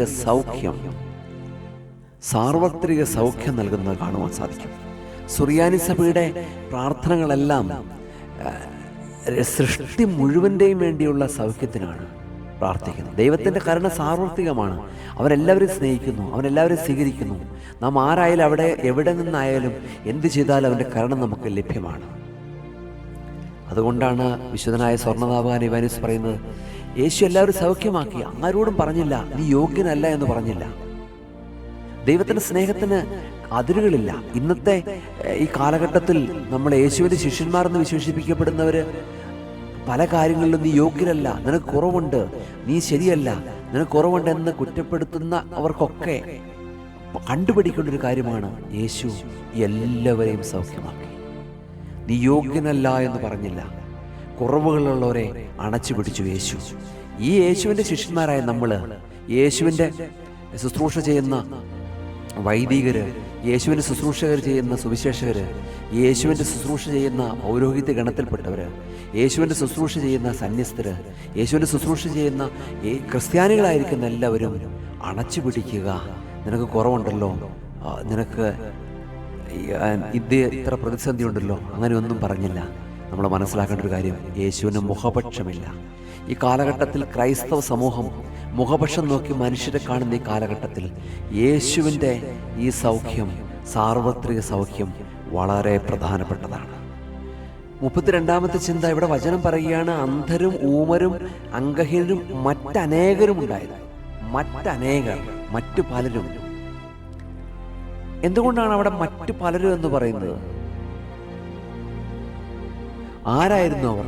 അവരുടെ പേരുകൾ നമുക്കറിയില്ല, അവരുടെ രോഗങ്ങൾ എന്തായെന്ന് നമുക്കറിയില്ല. എന്നാൽ അവരും യേശുവിൻ്റെ അടുക്കൽ വന്നു, അവരും യേശുവിൻ്റെ കാൽക്കൽ വയ്ക്കപ്പെട്ടു, അവരും സൗഖ്യം പ്രാപിച്ചു. മറ്റു പലരെ നമ്മെ ഓർമ്മിപ്പിക്കുകയാണ്, ദൈവത്തിൻ്റെ കരുണയ്ക്ക് അതിരുകളില്ല. ഒരുപക്ഷെ നിനക്ക് ഈ ഗണത്തിൽ നിന്റെ പ്രതിസന്ധി എന്താണെന്ന് മറ്റാരോടും പറയാൻ പാടില്ലാത്ത ഈ മറ്റു പലരും എന്ന ഗണത്തിലായിരിക്കാം നിങ്ങൾ. ഇതാ കർത്താവ് അവരെയും സൗഖ്യമാക്കുന്നുണ്ട്. കർത്താവ് അവരെയും അണച്ചു പിടിക്കുന്നുണ്ട്. ആ ഒരു വലിയ യാഥാർത്ഥ്യം നമ്മൾ മനസ്സിലാക്കേണ്ടിയിരിക്കുന്നു. അതുകൊണ്ടാണ് സ്വർണ്ണനാവാരൻ ഇവാനിയോസ് പറയുന്നത്, മറ്റനേകരെ മറ്റു പലരും ഈ വാക്കുകൾ നമുക്ക് എത്ര പ്രത്യാശ നൽകുന്നു. അവ ഓർമ്മിപ്പിക്കുന്നു, ദൈവത്തിൻ്റെ കരുണ എല്ലാവർക്കും ലഭ്യമാണ്, കർത്താവിനെ അറിയപ്പെടുന്നവർക്കും അറിയപ്പെടാത്തവർക്കും എന്ന് അദ്ദേഹം പറയുകയാണ്. ദൈവം ഓരോരുത്തരെയും വ്യക്തിപരമായി അറിയും. മറ്റു പലരും എന്ന വാക്കിന് ഉൾപ്പെട്ടിരിക്കുന്ന ഓരോരുത്തരും അവൻ പേര് ചൊല്ലി വിളിക്കുന്നതെന്ന് കൂടി അദ്ദേഹം ഓർമ്മിപ്പിക്കുകയാണ്. അനുഗ്രഹിക്കപ്പെട്ടവരെ, ദൈവസന്നിധിയിലേക്ക് ചേർന്ന് നിൽക്കുമ്പോൾ പ്രശസ്തിയില്ലാത്തവർ, താഴേക്കടയിൽ കിടക്കുന്നവർ, വേദനകൾ അനുഭവിക്കുന്നവർ, ഒരുപക്ഷെ ദേവാലയത്തിലോ സമൂഹത്തിനു മുമ്പിൽ പ്രത്യക്ഷപ്പെടാൻ കഴിവുകളില്ലാത്തവർ, അവരൊക്കെ മറ്റു പലരുമാണ്. കർത്താവ് അവരെയും സൗഖ്യമാക്കുന്നു, കരുതുന്നു. 33-ാമത്തെ ചിന്ത, ആ ജനം ഈ സൗഖ്യം കണ്ടു കഴിഞ്ഞപ്പോൾ അവർ ഇസ്രായേലിൻ്റെ ദൈവത്തെ സ്തുതിച്ചു. ഇസ്രായേലിൻ്റെ ദൈവത്തെ സ്തുതിച്ചു. നാം യേശുവിലൂടെ കാണുന്നത് പഴയ നിയമത്തിൽ അതേ ദൈവത്തിൻ്റെ തുടർച്ചയായ പ്രവർത്തനമാണ്. അവൻ വിശ്വസ്തനാണ്, അവൻ വാഗ്ദാനങ്ങൾ നിറവേറ്റുന്നു. നാം അവനെ മഹത്വപ്പെടുത്തുമ്പോൾ നമ്മുടെ പിതാക്കന്മാരുടെ ദൈവത്തെയാണ് മഹത്വപ്പെടുത്തുന്നത്. ദൈവത്തിൻ്റെ വിശ്വസ്തതയ്ക്ക് തലമുറകളുടെ ഒരു തുടർച്ചയുണ്ട്. അനുഗ്രഹിക്കപ്പെട്ടവരെ, ദൈവത്തെ മഹത്വപ്പെടുത്തുവാൻ നമ്മുടെ ജീവിതത്തിലെ ഒരു അത്ഭുതം പ്രവർത്തിച്ചു കഴിഞ്ഞപ്പോൾ, നമ്മുടെ ജീവിതത്തിൽ കർത്താവ് നൽകിയിരിക്കുന്ന എല്ലാ കരുണകൾക്കും അത്ഭുതങ്ങൾക്കും ദൈവത്തോട് നമുക്ക് നന്ദി പറയുവാൻ, ദൈവത്തെ മഹത്വപ്പെടുത്തുവാൻ നമുക്ക് സാധിക്കുന്നുണ്ടോ? ദൈവത്തെ മഹത്വപ്പെടുത്തുവാൻ സാധിക്കുന്നു. അതാണ് 33-ാമത്തെ ചിന്ത പറയുന്നത്. അതുകൊണ്ടാണ് സ്വർണ്ണനാവാരൻ ഇവാനിയോസ് പറയുന്നത്, അവർ ഇസ്രായേലിൻ്റെ ദൈവത്തെ മഹത്വപ്പെടുത്തി. അതായത് പഴയ നിയമത്തിൽ അതേ ദൈവത്തെ യേശു പുതിയൊരു ദൈവത്തെ കൊണ്ടുവന്നില്ല. അവൻ പഴയ നിയമത്തിലെ ദൈവത്തിൻ്റെ വാഗ്ദാനങ്ങൾ നിറവേറ്റുന്ന ആയിട്ട് കാണുവാൻ സാധിക്കും. പഴയ നിയമം പുതിയ നിയമത്തിൽ മറഞ്ഞിരിക്കുന്നു, പുതിയ നിയമം പഴയ നിയമത്തിൽ വെളിപ്പെട്ടിരിക്കുന്നു. യേശുവിൽ നാം കാണുന്ന അബ്രഹാമിൻ്റെയും ഇസ്ഹാക്കിൻ്റെയും യാക്കോബിൻ്റെയും ദൈവത്തെ തന്നെയാണ്. അനുഗ്രഹിക്കപ്പെട്ടവരെ, നമ്മൾ ദൈവത്തോട് നന്ദിയുള്ളവരാണോ? കർത്താവിനെ മഹത്വപ്പെടുത്തുവാൻ നമുക്ക് സാധിക്കുന്നുണ്ടോ? കർത്താവിനെ മഹത്വപ്പെടുത്തുവാൻ നമുക്ക് സാധിക്കുന്നുണ്ടോ? 34-ാമത്തെ ചിന്ത, ഈ ജനം ആശ്ചര്യപ്പെട്ടു, അത്ഭുതപ്പെട്ടു, വിസ്മയിക്കപ്പെട്ടു ഈ അത്ഭുതങ്ങൾ കണ്ടിട്ട്. എന്നിട്ട് അവരെന്ത് ചെയ്തു? മഹത്വപ്പെടുത്തി. അത് ഈ കാലഘട്ടത്തിൽ പുരുഷാർത്ഥന്റെ പ്രതികരണത്തിൽ 2 ഘട്ടങ്ങളുണ്ട്. ഒന്നവർ ആദ്യം ആശ്ചര്യപ്പെടുകയാണ്, പിന്നീട് അവർ ദൈവത്തെ മഹത്വപ്പെടുത്തുകയാണ്. ആശ്ചര്യം എന്നത് ഒരു സ്വാഭാവിക മനുഷ്യ പ്രതികരണമാണ്. അസാധാരണമായ എന്തെങ്കിലും കാണുമ്പോൾ നമ്മൾ അത്ഭുതപ്പെടും. എന്നാൽ അവിടെ നിൽക്കുകയാണെങ്കിൽ ഈ ആശ്ചര്യം നമ്മുടെ ആത്മീയ വളർച്ചയ്ക്ക് ഉപയോഗപ്പെടുകയില്ല. ആശ്ചര്യം നമ്മെ ആരാധനയിലേക്ക് നയിക്കണം. ഈ കാലഘട്ടങ്ങളിൽ കർത്താവിൻ്റെ വലിയ അത്ഭുതങ്ങൾ പല സ്ഥലങ്ങളിൽ നടക്കുന്നു. ദേവാലയങ്ങളിൽ, മറ്റ് പ്രാർത്ഥനാ യോഗങ്ങളിൽ, സുവിശേഷ യോഗങ്ങളിൽ, ധ്യാന കേന്ദ്രങ്ങളിൽ, ഒരുപാട് സ്ഥലങ്ങളിൽ ഈ ആശ്ചര്യങ്ങളൊക്കെ നമ്മളെ കണ്ണ് തുറപ്പിക്കുന്നതോടൊപ്പം തന്നെ ആരാധനയിലേക്ക് നയിക്കണം. ആരാധന ശാശ്വതമാണ്. അവർ യേശുക്രിസ്തുവിനെ കണ്ടിട്ട് ഇസ്രായേലിൻ്റെ ദൈവത്തെ സ്തുതിച്ചു. പുതിയ നിയമമായ ഇസ്രായേലായ നമ്മൾ കർത്താവിൻ്റെ ആരാധിക്കണം. വിശുദ്ധ കുർബാനയോട് ചേർന്നിരുന്ന് ഓർമ്മിപ്പിക്കട്ടെ, കർത്താവിൻ്റെ സന്നിധിയിലേക്ക് ചേർന്ന് നിൽക്കണം. ദൈവം നൽകിയിരിക്കുന്ന എല്ലാ കരുണകൾക്കുമായിട്ട് ദൈവത്തെ സ്തുതിക്കുവാനാണ് പിതാക്കന്മാർ നമുക്ക് തെളിയിച്ചെന്നിരിക്കുന്ന ആ വലിയ വെളിച്ചം വിശുദ്ധ കുർബാനയിൽ വെളിപ്പെടുമ്പോൾ വിശുദ്ധ ബലിപീഠത്തോട് നമുക്ക് ചേർന്ന് നിൽക്കുവാൻ സാധിക്കണം. വിശുദ്ധ ബലിപീഠത്തോട് ചേർന്ന് നിൽക്കുവാൻ സാധിക്കണം. ആരാധനയുമായിട്ട് ബന്ധപ്പെട്ടായിരിക്കണം. ആശ്ചര്യം താൽക്കാലികമാണ്, പക്ഷേ ആരാധന ശാശ്വതമാണ്. നമ്മുടെ ജീവിതത്തിൽ നാം ദൈവത്തിൻ്റെ പ്രവൃത്തികൾ കാണുമ്പോൾ ആശ്ചര്യപ്പെടുമ്പോൾ, എന്നാൽ ആശ്ചര്യത്തിൽ തന്നെ നിൽക്കരുത്, ആരാധനയിലേക്ക് നയിക്കണം. നാം അത്ഭുതങ്ങളെക്കുറിച്ച് ചിന്തിക്കുക മാത്രം, അത്ഭുതങ്ങളുടെ ദൈവത്തെ ആരാധിക്കുകയും വേണം. നാം അനുഗ്രഹങ്ങളെക്കുറിച്ച് സംസാരിക്കുക മാത്രമല്ല, അനുഗ്രഹങ്ങളുടെ ഉറവിടത്തെ സ്തുതിക്കുകയും ചെയ്യണം. ഈ ആശ്ചര്യം ആരാധനയായി രൂപാന്തരപ്പെടണം.